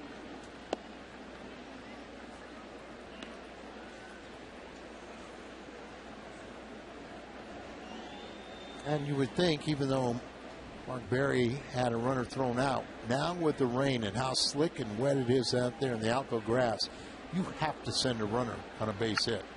And we'll see if he does. Base hit to center. Rasmus comes on, and no chance to even come home as the throw comes into second base. And we have a tie game here in St. Louis. A 2-out RBI by Jay Bruce. his second RBI of the night, and we'll see what Mark Berry was thinking at third after we look at Fox Tracks. He set up away, and the ball just got up.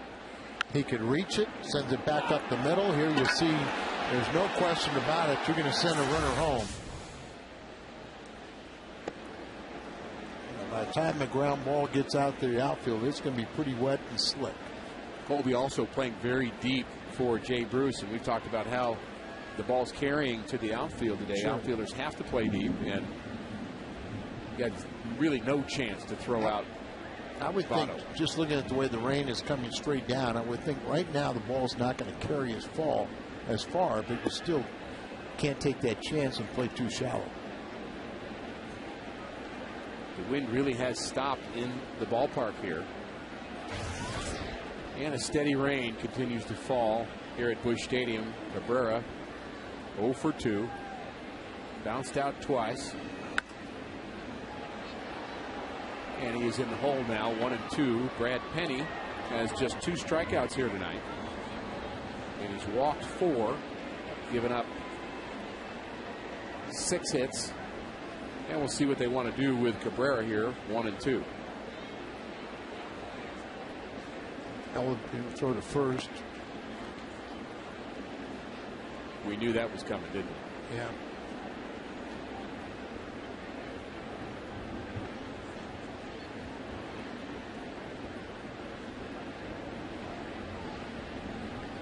Fastball away. It's fouled off at the plate. Getting a lot of balls up, you know, in this start that we're not accustomed to seeing. You know, he's just been so good. Well, we could give him some leeway, perhaps, Al, that was not getting the low strike early on. Is that part of it? Yeah, that's a very good point. You know, most of the time you tell somebody, hey, keep on doing it. Right. You know, splitter here. See, even that pitch is up, but it's been a little bit of a fight for him. But still, I mean, he's pitching here in the 6th inning. He's allowed 2 runs at this point, you know, under kind of strange conditions. It's a little uneasy on the mound, the way he's moving with his arm. Fastball away. 2-2. And I think he's having trouble with the grip. He keeps looking into the dugout here, and going to need to get a pitch here. If he can make it happen here, the Cardinals have a chance to get back up on top in the bottom of the 6th inning, but he certainly seems agitated by the baseball and by the way it feels. And it didn't even look slick. It's a little more yellow than white. Fastball away again. And the 3-2 to Cabrera is swung on and hit over the head of Skip Schumacher and into right field for a base hit. That's the 7th hit of the night for the Reds, and Reds are not done here in the 6th inning. And Brad Penny is talking to the home plate umpire about needing some help there on the mound as he gets this ball right off the shoe tops. Well, you see the splitter is going down, and he gets the pitch he wanted, and just credit. Good piece of hitter by Cabrera. Now he does have the rosin bag out there. He just asked for a new one. It looked as if he was asking for one. And he looked like he wanted it, the batter before, didn't it? Keeps on looking in the dugout like you said, and just having a little trouble. Normally we see him so many times. He may use that rosin bag. Then he takes his hat off. He wipes his hair, you know, as he's trying to get a little moisture on top. He's got plenty of moisture tonight. He really seems out of sorts, doesn't he, Al? Yeah. I mean, he just does not feel comfortable at all. And, you know, he's going to have to just gut it out here because the umpires are not going to stop play. 1-0 the count now to Johnny Gomes, who's 0 for 2. And he just needs something good to happen right here. I'm not sure he knows where the ball's going right now. The 1-0 pitch is low. And this is some kind of a mental exercise for Brad Penny. I mean, he's worked so well with Dave Duncan. You almost look like he's looking over there. Okay, Dave, what do I do? What do I do? Right. Well, once you get between the white lines, it's hard for that pitching coach to help you. You got to figure it out yourself. And it's ball hit on the ground and into left field past a diving Brendan Ryan, and that base hit gives the Reds a 3-2 lead.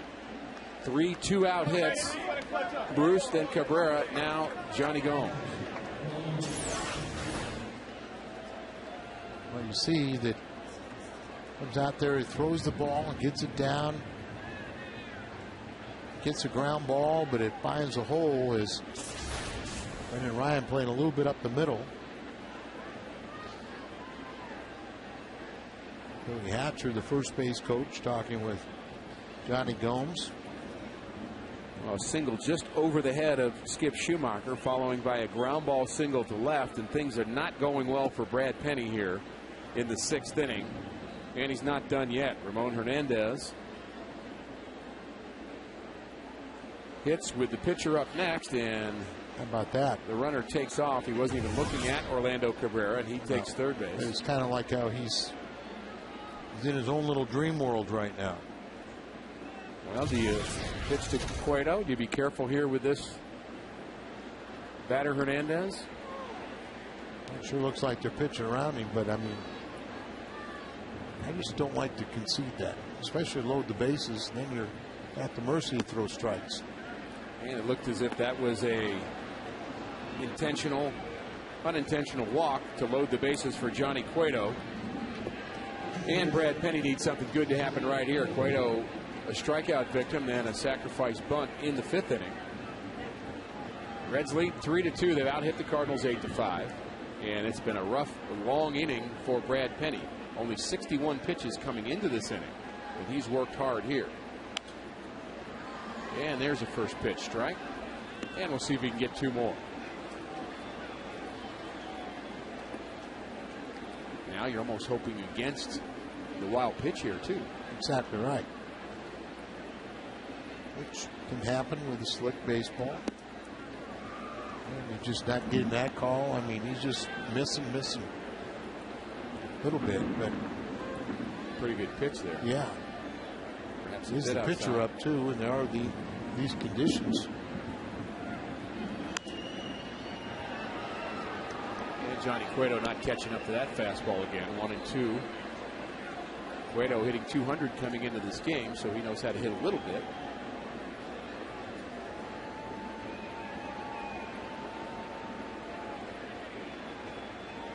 He's 1 for 5.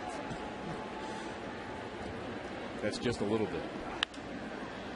This ball slicing foul down the right field line.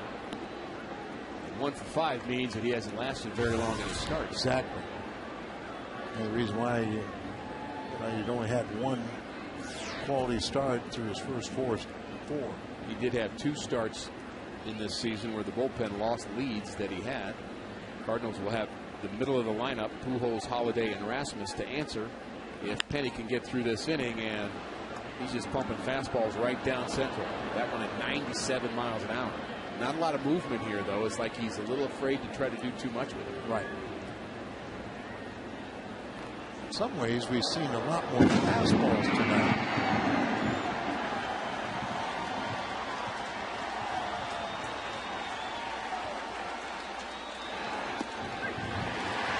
And Cueto is struck out for the 2nd time. Brad Penny gets through the 6th inning, but a little trouble. Couple of runs. The Reds lead. Pujols coming up.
inning, Matt Holliday with a 2-out base hit.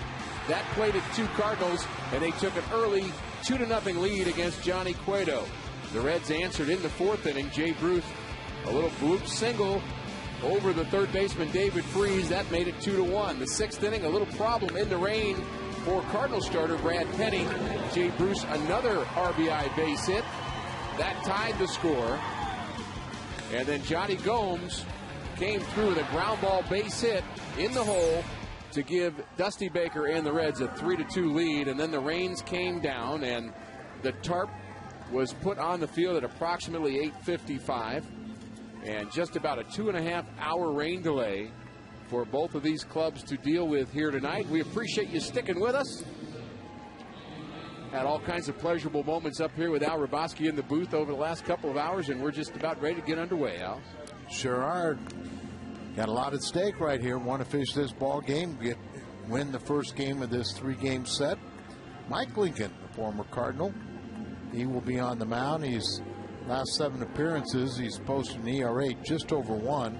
On the season, the ERA is 3.27, and he's appearing for the 10th time. It's our Chevy call to the bullpen. Mike Lincoln, you know, on the disabled list last year with the bulging disc in his neck. It's been a couple of years, almost 3 years, trying to battle back from his Tommy John surgery. And, you know, what a good guy. We're happy him back in big leagues. But good luck. You got to face Albert. Yeah, great stuff. And a long rain delay, and he'll face Albert Pujols. We've seen some very good defense in this ball game here tonight. And we'll show you our Home Depot defensive play of the game. And that was turned in by Johnny Cueto. The Home Depot doing more on defense, and it's Cueto nabbing a line drive off the bat of Skip Schumacher, and it turned into a 1-6 double play, and we've seen a fair number of double plays in this game. The Cardinals have turned 3, and excellent defense all around. We had a bit of a pitcher's duel going on between Brad Penny and Johnny Cueto, and they'll both be out of this game, of course. Mike Lincoln will take over for the Reds, and the few fans that have stayed here are excited that they get to watch Albert Pujols hit again. Oh, let's hope he can tie this game up. Send those fans into a little bit of hysteria. Now, if this game did not resume, Al, the rules would have been that this would have been a suspended game, which would have been continued tomorrow because the Reds scored 2 runs in the top of the 6th inning, and the Cardinals didn't have a chance to hit. Right. But now they're getting their chance, so assuming the Cardinals get through this inning, this is a full game, and the first pitch is a curveball for a strike. 2 hours and 32 minutes officially for the rain delay. 1-strike pitch is a base hit down the left field line for Albert. That's a good way to start the bottom of the 6th. And Albert can hit any time of night. Well, once again, just a remarkable hit. Watch the replay as he's tied up inside, and watch how he hits that with one hand. Backhand, he takes off the bat as it's jammed inside, and yet most people can't hit and make contact. Or if they do, they pull that ball foul, and yet he has an uncanny ability to make that ball go fair. Good pitch, but a better hitter. That's remarkable what he was able to do. You know, you always talk about pitching up and in, and that works for most people, but not always with Albert. And look at the success against Lincoln. Should be happy it's just a single. And Matt Holliday, with his 2-run single in the 3rd inning, is responsible for the Cardinal offense here tonight. And he takes a strike, I guess, at the knees. That's the pitch that Paul Dreckman was not calling for a strike before the rain delay. And both pitchers did not get that call, but perhaps with the rain and the weather, it shouldn't have any aspect to it, especially now that it's not raining. And this ball hit hard to center field, right at Drew Stubbs. That ball hit on the nose by Matt Holliday for the first out here in the 6th inning. And that'll bring Colby Rasmus to the plate. And now maybe a pitching change as Daniel Ray Herrera, a little lefty, will be coming in here. So Dusty here in the 6th inning. It's a big out from Lincoln, and now he's going to go to his bullpen and bring in his little screwball specialist. Mike Lincoln waited a long time to pitch that third of an inning, and Daniel Ray Herrera is our Chevy called to the bullpen, and he'll face Colby Rasmus when we come back.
Votes. Adam Wainwright is who you pick, 45% of the vote.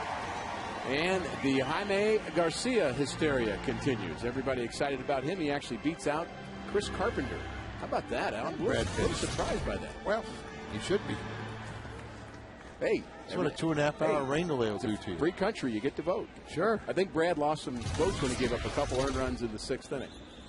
But we appreciate you participating. And first pitch to Rasmus is taken for a ball outside. Well, Herrera features a screwball, and you can see his numbers.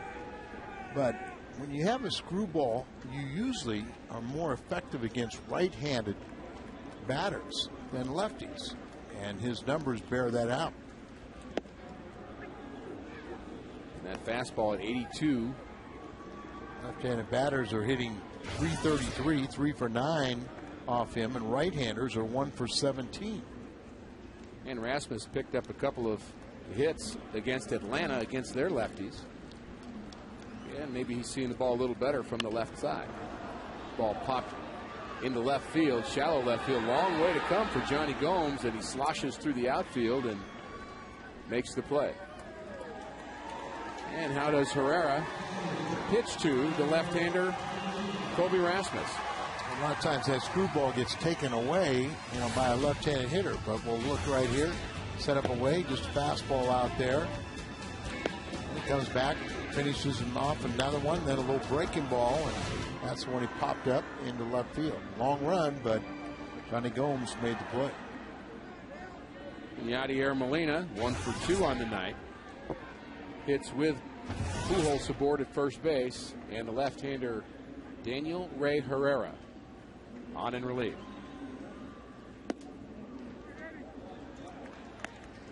Turn that one over a little bit. Throwing that screwball, which primarily will go down and away to the right-handed batter. Incredibly difficult pitch to throw. Not many pitchers can get their arm in that position to throw this pitch. If you can, it really doesn't have a tremendous strain on your arm. But like you said, it's very difficult for most guys to control it if they do throw it. And it looks very awkward. Think about Bill Campbell, the former Cardinal reliever, after all those successful years in the American League, came over, and he did not throw very hard, but very difficult to pick the pitch up, for one thing. And you're right, you actually finish with your arm kind of straight down towards the ground, and it's not that hard on your arm. It's just difficult to get the right grip and the right release point. Yeah, the curveball, we're left-handed, so we're going to throw it to our right leg. come all the way across and pull down and almost hit your right leg. Or the screwball, you end up throwing it, and you end up taking your backhand, take your backhand and put it to your outside of your left leg. Almost like you're throwing the front of the ball, you're throwing over top of it, your wrist is facing outward, and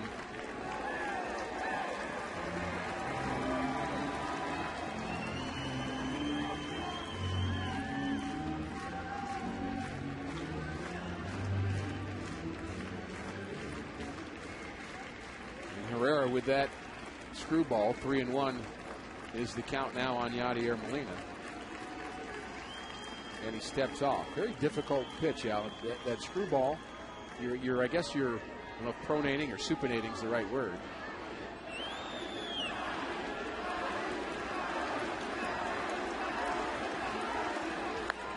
Ball hit foul. So the curveball, I'm going to take it, and I'm going to go this way, and I'm going to go across. You're actually pulling it down to your right leg as a left-hander. The screwball, I'm taking it back, and I'm actually throwing it this way. And again, that looks like it hurts, Al. Ouch. I'm locked. Help me. Help me. Okay, Al, here you go. This ball hit into center field, and Stubbs tracks it down in left center. Almost gets to the warning track. Cardinals don't score in the 6th. 3-2 Reds.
And the Cardinals will play these same Cincinnati Reds here tomorrow, and you might say pretty soon. Pregame coverage begins at 11:30 in the morning, and we are just about at 11:40 on Friday night here, as we had a 2-hour and 32-minute rain delay, and we resumed bottom of the 6th inning. The Cardinals not able to score. We go to the 7th inning, and Jason Mott, Al Ruboski, an interesting choice here to begin the 7th for the Cardinals. Well, I think we think it's interesting because it is in the 7th inning. Mott, last time out, he picked up his first save of the year, second of his career. And just the fact that, sometimes you just don't know what he's going to do. That I kind of think like Kyle McClellan would be a guy to start an inning and just have things under control. And he probably will just have one inning, as he is set to hit second in the bottom of the 7th, and he misses wide with that first pitch, but follows with a 92-mile-an-hour fastball for a strike. And his breaking ball is getting a little better. Well, yes, it is. He's got a couple different breaking balls that he's working on. You got Trevor Miller warming up, so if he gets in any kind of trouble, he'll be coming in to face the on-deck, in the hole hitter, Votto.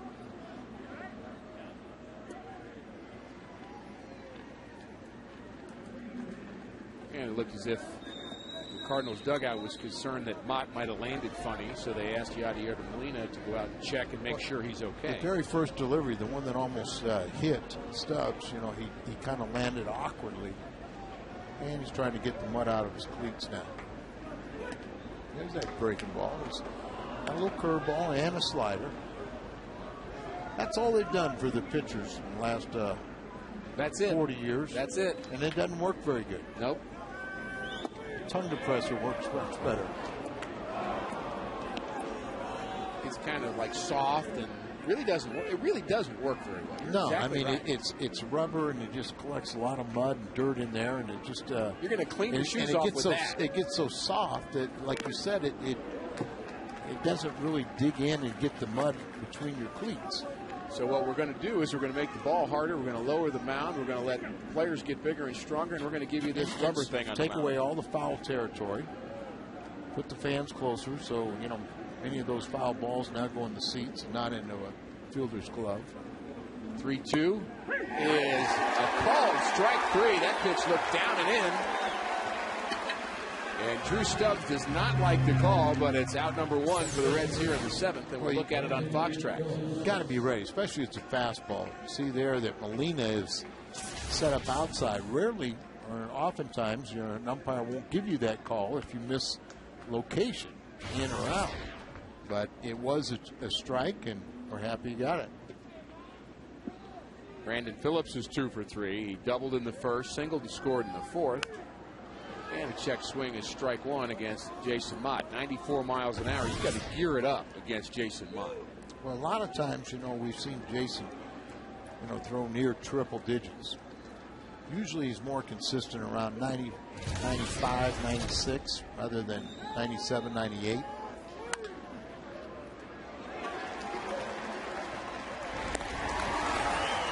Handled by David Freese for out number 2. After the game, Cardinals Live is broadcast from the Aqua Bar at Lumiere Place Casino.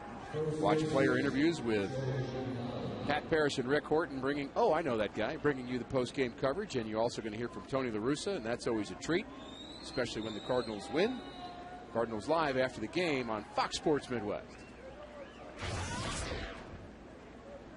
Love it over there. I do. Pat's a great partner, I must say. And he's had a long day, hasn't he? Don't worry about that. Nah. We'll stay all night for a victory, won't we? That's exactly right. What's the longest game you ever participated in? It was a 17-inning game in Houston when I was with the Dodgers. Nothing. And I watched the last 6 innings back in my hotel room. Whoa, how'd you do that? Nice to be good with the manager, I guess. 3-2 Reds.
sweepstakes. If the Cardinals hit a home run in the 7th, Sarah qualifies for the Hyundai Sonata drawing in September. To register, visit Munganest North County Hyundai or a St. Louis area Hyundai dealer.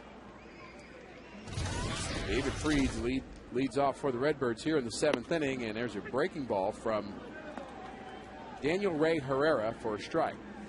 Ricky, I think you were in 5th grade when I was involved in that 25-inning game. I wondered if you were in that. I've heard Red Shanings talk about that game many times. Well, let me tell you the sequence, because it started on getaway day here in St. Louis. Lou Brock broke the stolen base record. By the time we got to New York, after all the news conferences and everything, it was 5 in the morning. First game in New York, we're in the top of the 9th inning. My recollection is Rizzi hits a home run and ties the game. I pitched 9th, 10th, and 11th. Mike Garman came in and pitched a couple innings. Claudo's team pitched 9 1/3 shutout innings in relief. Out of the bullpen. Oh, there's a base hit up the middle. That ball hit hard by David Freese. Then the Cardinals have a leadoff runner aboard here in the 7th. He got a no decision. They end up scoring when Baker cried. They tried to pick him off first base. Circled the bases, and that was the only scoring. Ended at 3:30 in the morning. We get home at 5 in the morning to the hotel. Stavinoa is going to pinch hit here for Mott. The next night, we're play the game, but we have a long 3-hour game.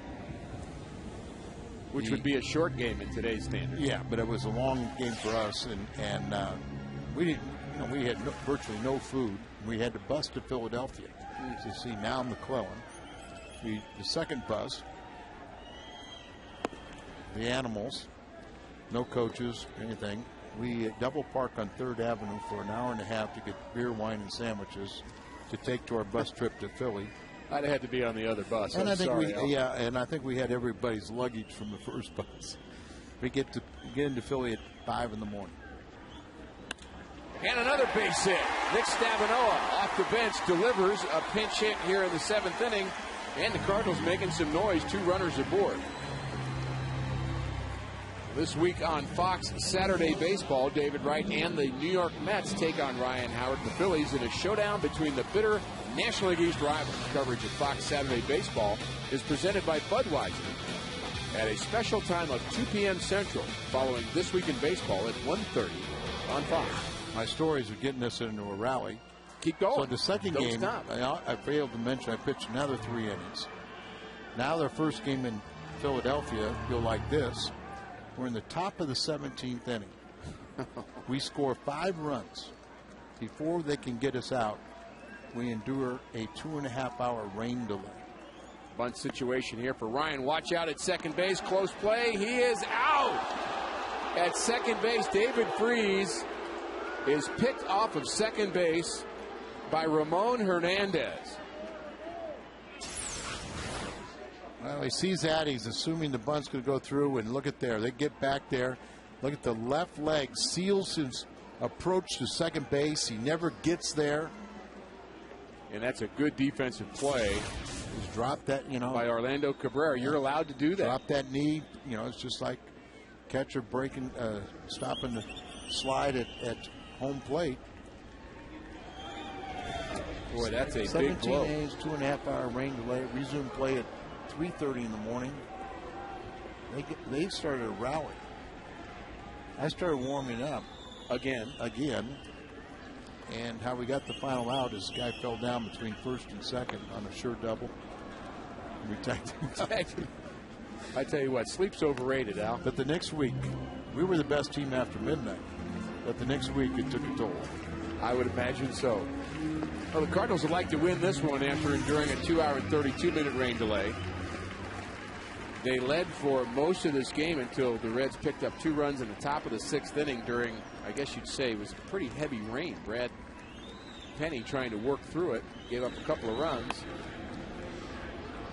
And Brendan Ryan way out in front of the screwball from Herrera. I'll tell you, this is a tough pitch for Ryan to hit when he's having trouble with his balance and his timing. I mean, you just flat out almost got to put all your weight on your back leg. Stay back, stay back, stay back. Stay back, stay back, and try to hit the ball to right field. Of course, you got a gap there, too. He stayed back. How about that? base hit. 3 straight hits to start the bottom of the 6th inning against Herrera, and the Cardinals with just 2 base runners to show for it as David Freese was picked off. Now, this last we're going to see from little lefty here is they got Arthur Rhodes. We talked about the screwball is more effective against the right-handers, but not tonight. As look at how now there you see a good idea of how much torque that puts on your How about his arm. face, Al? Well, you got to grunt and grind to get all the way through there. I tell you what, I'm in pain just watching that delivery. Well, I can also tell you I tried to throw it and I broke 3 ribs. Skip Schumacher.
Cardinals trail 3-2. They've got a couple runners aboard here in the 7th inning. Johnny Gomes is our Hardy's prime cut of the game,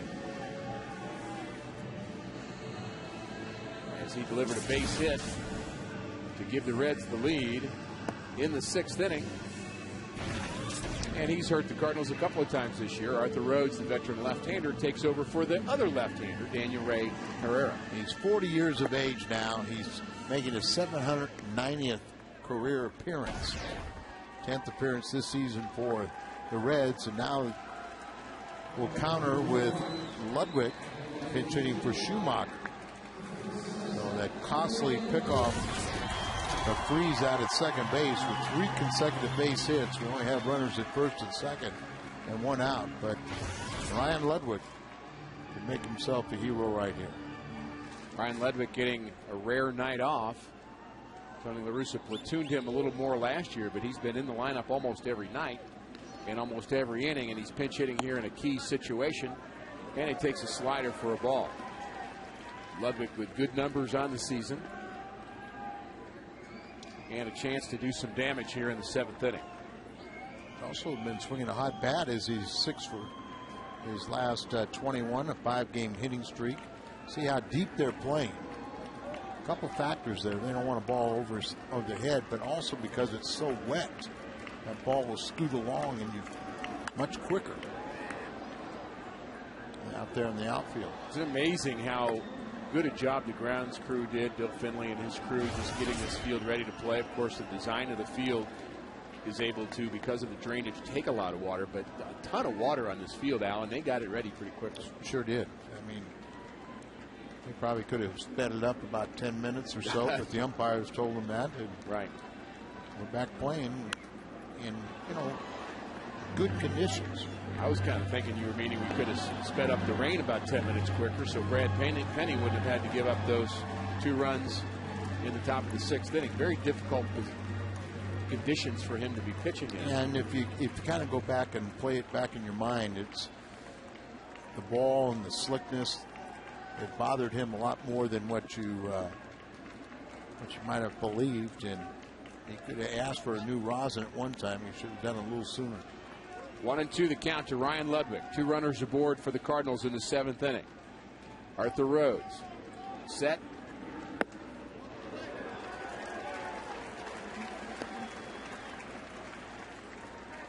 And you appreciate the fans who have been faithful throughout the night to stay here and root for their Cardinals and hope that they get to see the rest of this game. These are some tough people here, Al. Sure are.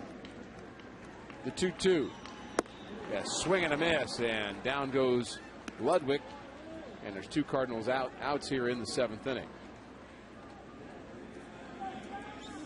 And I want to remind you that 6 is a serious number. When the Cardinals do score 6, you get a 20-ounce coffee, frozen drink, or fountain drink for just a quarter the next day at On the Run at Mobile. Win or lose, when the Cardinals score 6 and they got some work to do, you score 25-cent drinks at On the Run at Mobile.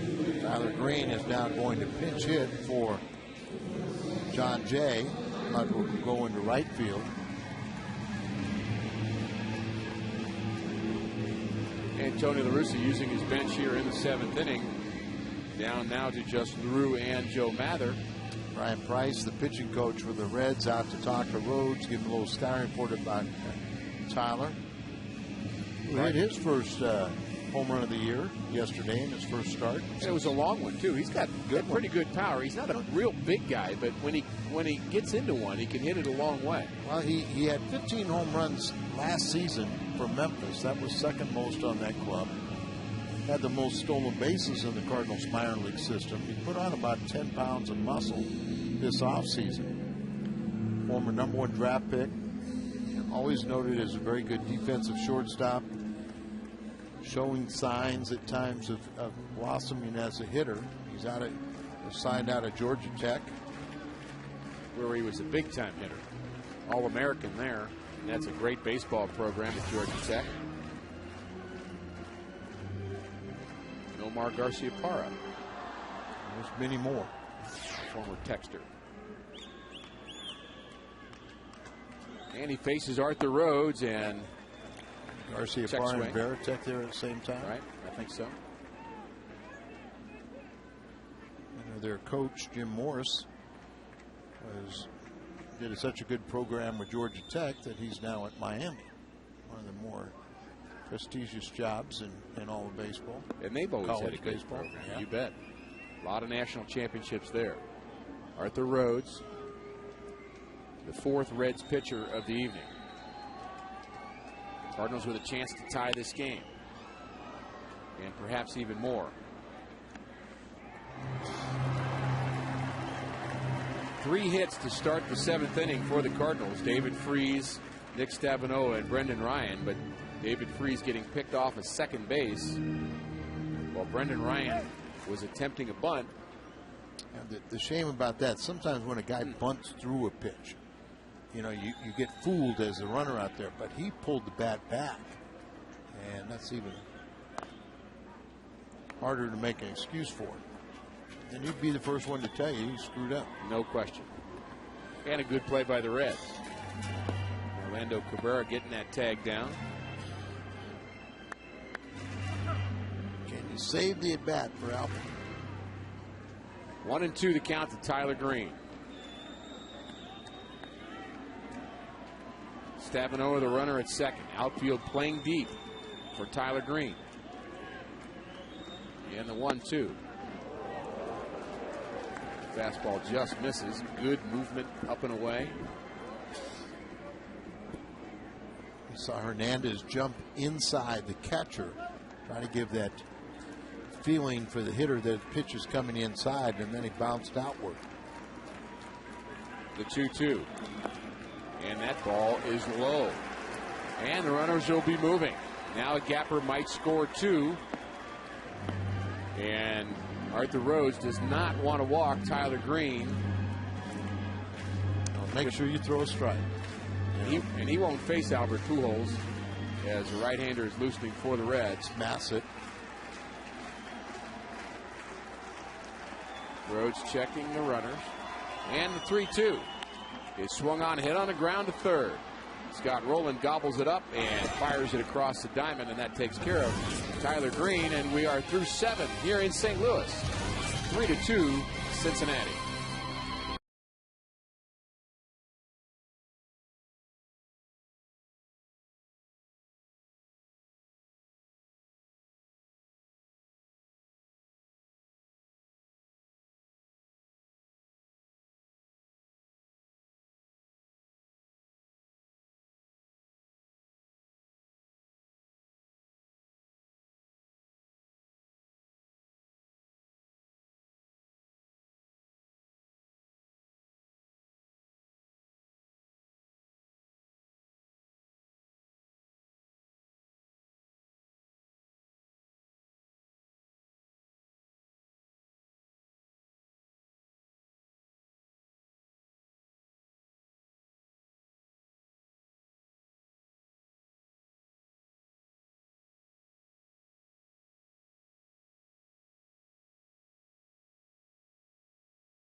Authority of the St. Louis Cardinals and may not be reproduced or retransmitted in any form. And the accounts and descriptions of this game may not be disseminated without the express written consent of the St. Louis Cardinals. And our score, 3-2 Cincinnati, top of the 8th inning. And the Cardinals will bring on their third pitcher of the evening, and it'll be the right-hander Kyle McClellan. Appearing for the 9th time. He's lost a game. Got a couple holes. Third consecutive season he's been out of the Cardinal bullpen. Starts Scott Rowland for the breaking ball. It'll be Rowland, Bruce, and Cabrera for the Reds in the 8th. Rowland is 1 for 3. Bounced into a double play, a base hit in the 4th, and bounced out in the 6th. He's their ball club with 5 home runs, and showed a graphic earlier. He's much more dangerous with nobody on. And he pops this one up. Albert Pujols should take care of it, and he does. And we should also, Al, express our condolences to the Ted Search family of Chester, Illinois. He's a longtime Cardinal fan. The whole family has been, and Ted passed away on Thursday. And he was involved with Joe Cunningham for many, many years. Works here with the Cardinals with the Chester night at the ballpark. Sure. And Joe, recovering from hip surgery. Many, many friends, and we understand Joe's doing very well, and we sincerely pass along those condolences. And Jay Bruce, 3 for 3. Bats against McClellan here in the 8th, and McClellan gets ahead of him 0-2. Bruce with 2 RBI hits in this game, in the 4th and again in the 6th. Good curveball from McClellan makes easy work of Jay Bruce, and we've got 2 quick outs here in the 8th, and Kyle McClellan looks pretty sharp here. Well, Kyle, when he's throwing strikes, and he has so many weapons, so if he can get ahead in the count on you, a hitter really cannot look for one pitch. It's hard to eliminate pitches from him because he has the ability to throw 4 of them for strikes and all real quality. Really, that conditioning to be a starter, really not a bad thing for him to work on all 4 of those pitches. Right there, Cabrera gets fooled, and maybe the umpires, that looked like a pretty good breaking ball, but Cabrera went bailing out. It was an interesting reaction by Cabrera. That's the kind of bailout you see in a Little League game now. Yeah, somebody throws a breaking ball they've never seen before, and you just kind of jump out of the way. And a line drive right at the shortstop, Brendan Ryan. Good inning for Kyle McClellan. Albert next.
Nick Massett, the right-hander, will take over for Dusty Baker here. The Cardinals with just 2 chances left against the Reds.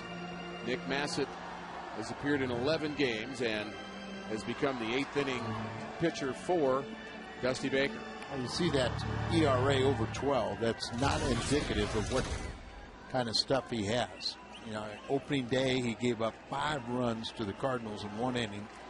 Then he had a couple of other bad outings, but in between, he's reverted back to his form of a year ago. Very good setup man. And he will have Pujols, Holiday, and Rasmus.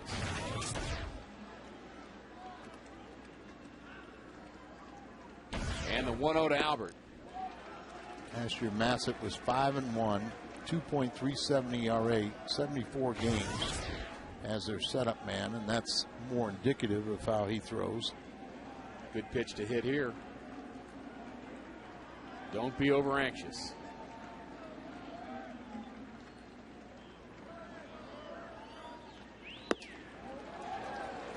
And it's 3-0. Is he swinging here, Al? If Albert wants to swing, he swings.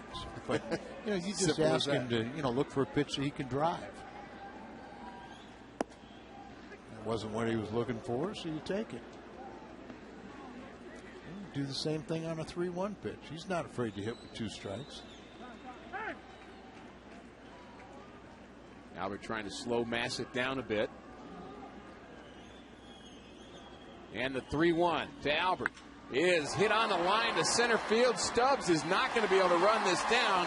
It hits in front of him for a base hit. Albert hit that ball very hard. That's his 2nd hit of the night to go along with an intentional walk. Good night for Albert. Stubbs playing deep, and here's 3-1 pitch. You can see it right there in the middle of the plate, a little bit outside, but he's looking for a pitch out there, taking it right back up the middle. And he's crushed some balls up the middle of late. Well, I think it's always a good sign. That's one thing that, you talk to Mark McGwire, that's what he preaches. Hit the ball up the middle. And for guys that are, if the ball's inside, they can turn on that. And Holiday turns on one, but jammed a bit and pulls it foul. Pitch in on the hands of Matt Holiday. Holiday's 1 for 3. His base hit in the 3rd inning scored 2 Cardinals and gave them the lead temporarily. Cardinals with 2 in the 3rd.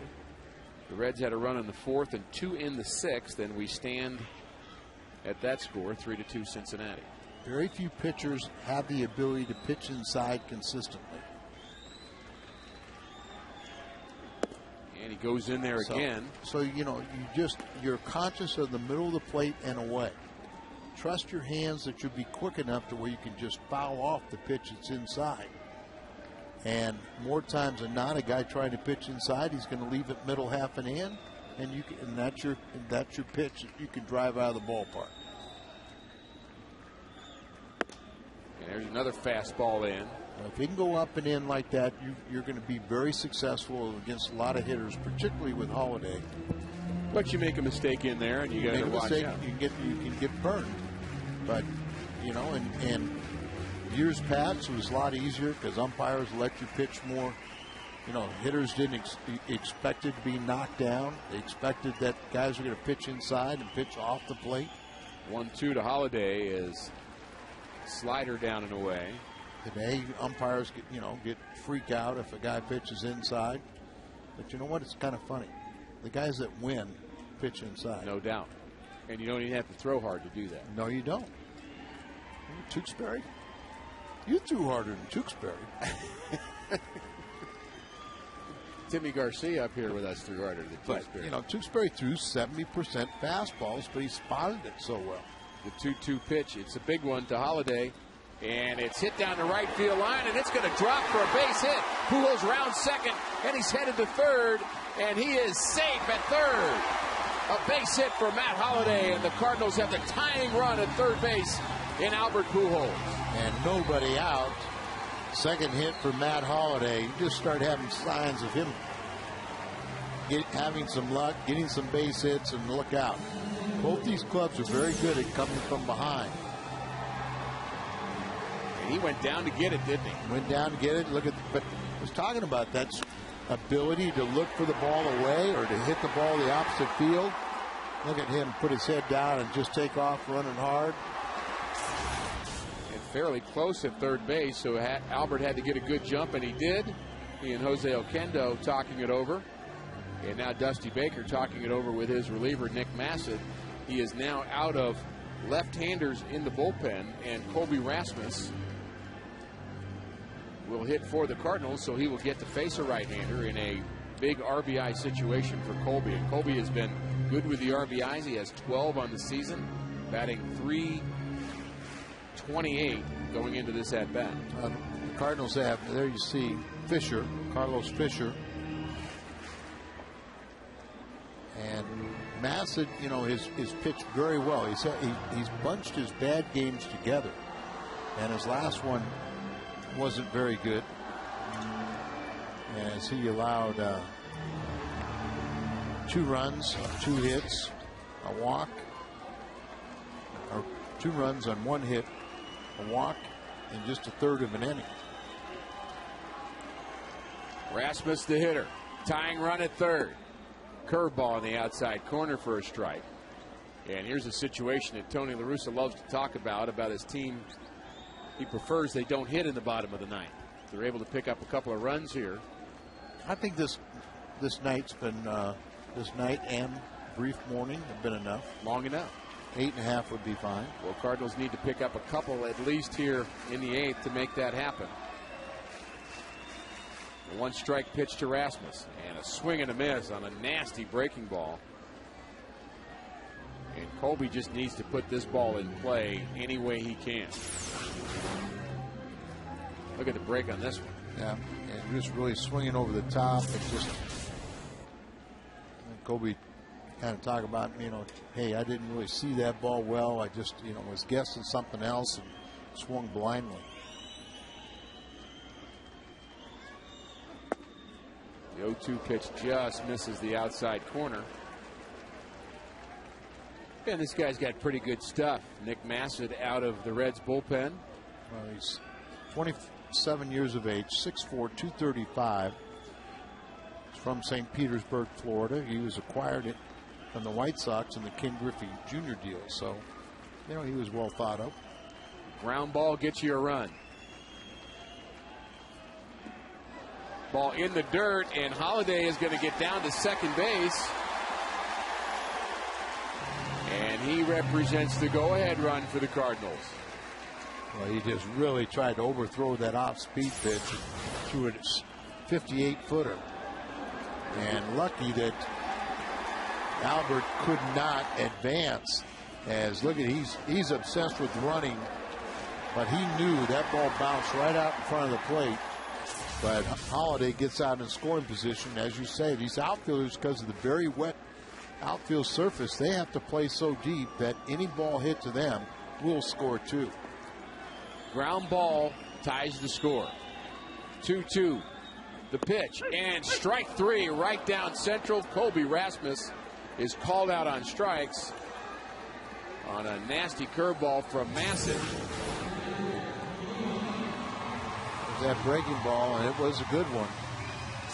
I think Colby had trouble picking up the ball from Massett. He just did not look comfortable in that at bat. As good as he's looked at the plate, Al, and as good as his strike zone knowledge has been, he really struggled in that at bat. I agree with you, because you go back to the pitch that he swung at, that was, he almost bounced up there. Yachty had a good week for the RBIs. He's tied his career high with 15 RBIs, and in April, can he set a new record? Yachty's been so good in his career with runners in scoring position #1 and also with 2 strikes. He's very good at handling the bat. He doesn't strike out a lot. Now they're going to walk him. Very interesting move here. They respect Yadier Molina's ability to hit. Well, he hit the grand slam opening day off of Massett. You know, I mean, that's just a brief history, but here it is, opening day. And he hits this one out to right field, just over the wall.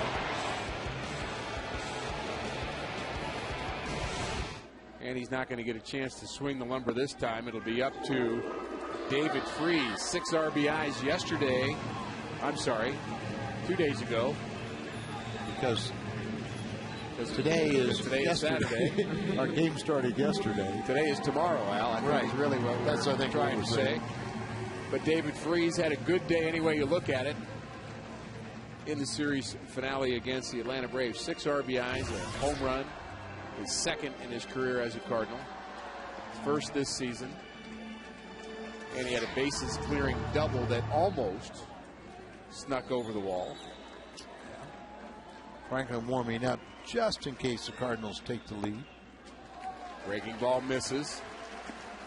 Exciting at bat here for David Freese. Cardinals with the bases loaded. Bottom of the 8th inning, trailing by a run. David's been outstanding in driving in runners. And he goes the other way very well. The 1-0 pitch is a swing and a miss, a little late on that fastball. Pujols, the runner at third. Matt Holliday, the runner at second. They both had base hits. Yadier Molina intentionally walked as your runner at first. David Freese, a chance to pick up RBI number 15. Curveball in the dirt. And some pressure right here on Ramon Hernandez, the catcher for Cincinnati, as Massett's thrown a couple of balls in the dirt. He's got that nasty breaking pitch, but Hernandez has to be very alert. He's a pretty good little catcher that, you feel comfortable as a pitcher. You can bounce the ball up there and he'll block it. The 2-1 pitch to Freese is swung on and hit on the left side. Roll it to second for one, to first, and it's a double play. David Freese has hit into a 5-4-3 double play, started by Scott Rowland. On to the ninth.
Pat Paris and I will be live from Lumiere Place, and we will have post-game sound from Tony La Russa as well as interviews from the players at the conclusion of tonight's game. The Reds lead this one 3-2 as the Cardinals have squandered a couple of opportunities here late in this ball game. Kyle McClellan begins his second inning of work. Last 2 innings, great starts, 3 consecutive hits in the 7th inning, but had the pickoff at second base. Had 2 consecutive hits, 1st and 3rd in the 8th inning. Nobody out. Can't push across to run. And you had the guys coming up. Had the guys coming up you wanted too. Colby Rasmus, Yadier Molina, and David Freese have been the offensive stars in the last week. And you had to believe your chances were good. There's another good curveball from McClellan, and he takes care of Johnny Gomes. Nasty curveball from the Cardinal right hand. Well, they think he's a fastball hitter, so you throw him something that's got a little wrinkle in it, and bouncing at a pitch that bounces on home plate. Jason Mott pitched an inning in relief of Brad Penny, who went 6. A quality start for Brad Penny, Al. 6 innings, 3 runs, 8 hits. You know what that quality start is, don't you? Well, it's right an now, arbitration stat. But right now it has him on the losing end of this 3-2 game. Yeah, but I mean, and he'd be the first one to tell you that, that maybe he even let the weather conditions get to him a little bit that last inning. Good fastball from McClellan, up and in, and by Ramon Hernandez, who's walked twice and popped out to center field. Your buddy Lance Nix is on deck. I don't know if he's my buddy, but I know the man can hit against the Cardinals, and I'm always happy to see him not in the lineup.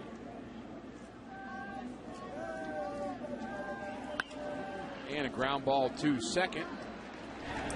And Tyler Green, who has stayed in the game, takes care of Ramon Hernandez. Tyler Green pinch hit in the 7th inning. He stayed at second base. And Nick Stavinola stayed in the game after pinch hitting. And he's in right field. And the pitcher for the Cardinals is batting in the first spot. And here is Lance Nix. This guy looks like a physical specimen, doesn't he? Yeah, I'm guessing this guy could bench more than you and I can, Al. I'm going to go out on a limb.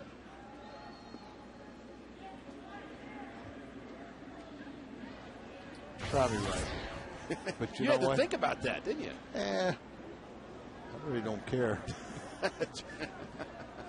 Not anymore. There was a time you cared.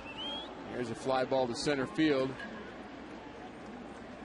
And Rasmus takes care of that one. Nick Stavinola will lead it off for the Cardinals. They've got one more chance.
Cardinals, the Giants, and the Dodgers, but the Cardinals in danger of losing here in the first game of the series with the Cincinnati Reds, 3-2. It's been a good ball game, Al, and it's been a long ball game, and we've got Francisco Cordero, the closer for the Reds, for the ninth. See, 8 of 9 save opportunities. He also won a ball game. That was against the Cardinals. He is one of 11 Major League pitchers with at least a save in each 100 saves in each league. He's got 258 total, 117 saves in the American League, and 141 in the National League. He's only 34 years of age. Got some years left. He'll turn 35 in May, but from the Dominican Republic. Ricky, I was on assignment last Friday when you lost. Yes. You lost the first game of the series. And we had a hungo that night. And you started in relief of Dan tonight on Friday night. Uh-oh. So hey, the game's not over yet. I know it's not. And we're going to take this away because I don't want you to lose 2 Fridays and a Saturday. There's the ball hit the center field, and it's taken care of by Drew Stubbs, out number 1, and that was Nick Stavanoa, who had a pinch hit in the 7th inning. And Brendan Ryan will now hit with 1 out. And what I'd really like to see, Al, this is what I'd like to see. Albert Pujols hit 1 more time. And the Cardinals would have to get a couple of base runners to make that happen. Yeah, and almost you have to have a run in. You'd have to tie the game for that to happen, pretty much. You're come up with the bases loaded.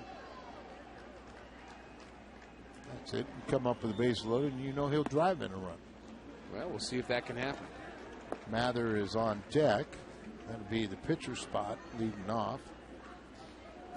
And Brendan's had 2 hits tonight, 2 for 3.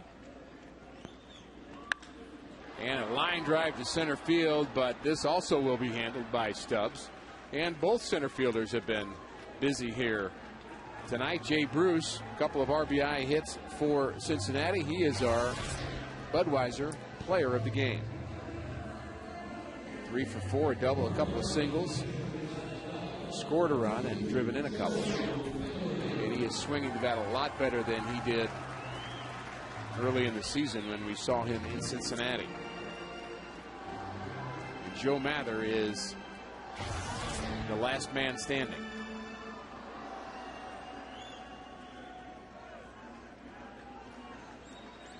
See if Joe can extend this game. Tyler Green, who stayed in the game after he pinch hit, is on deck, but it's up to Joe right now. The game is not over yet, but the Cardinals have certainly squandered some opportunities here tonight. Most definitely. Out-hit the Reds 11-8.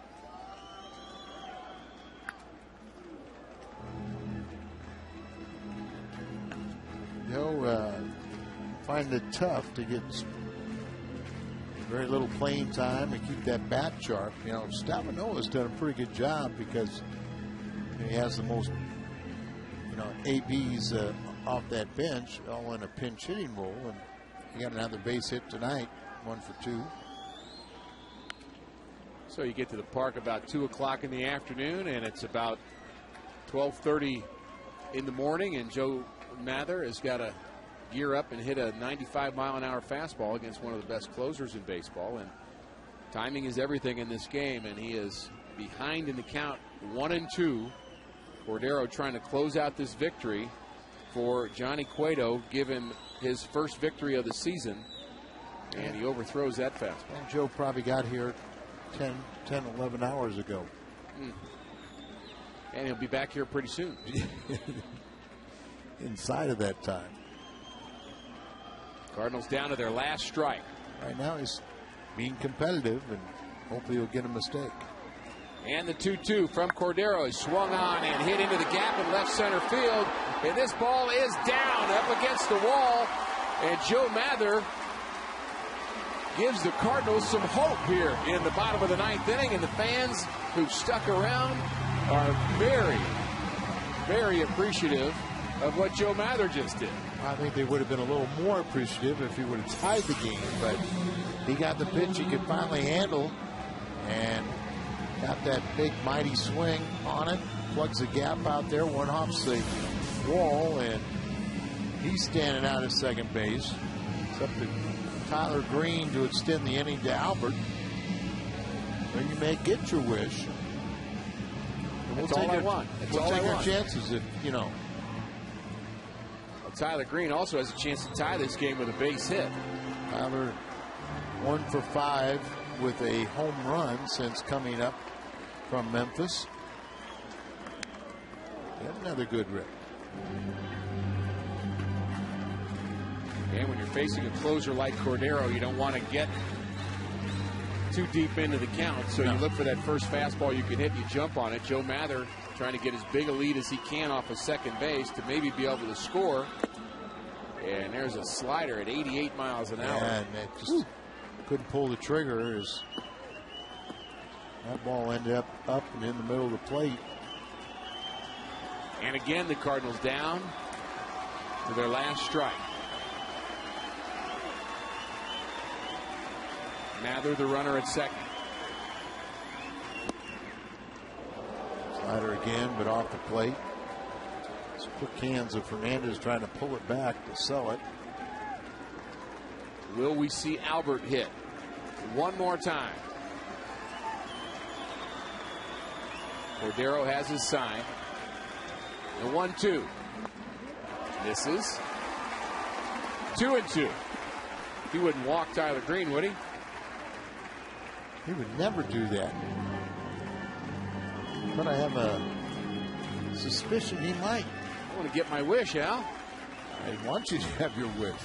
Unless Tyler wants to hit his second home run and we can go home and Albert be a cheerleader.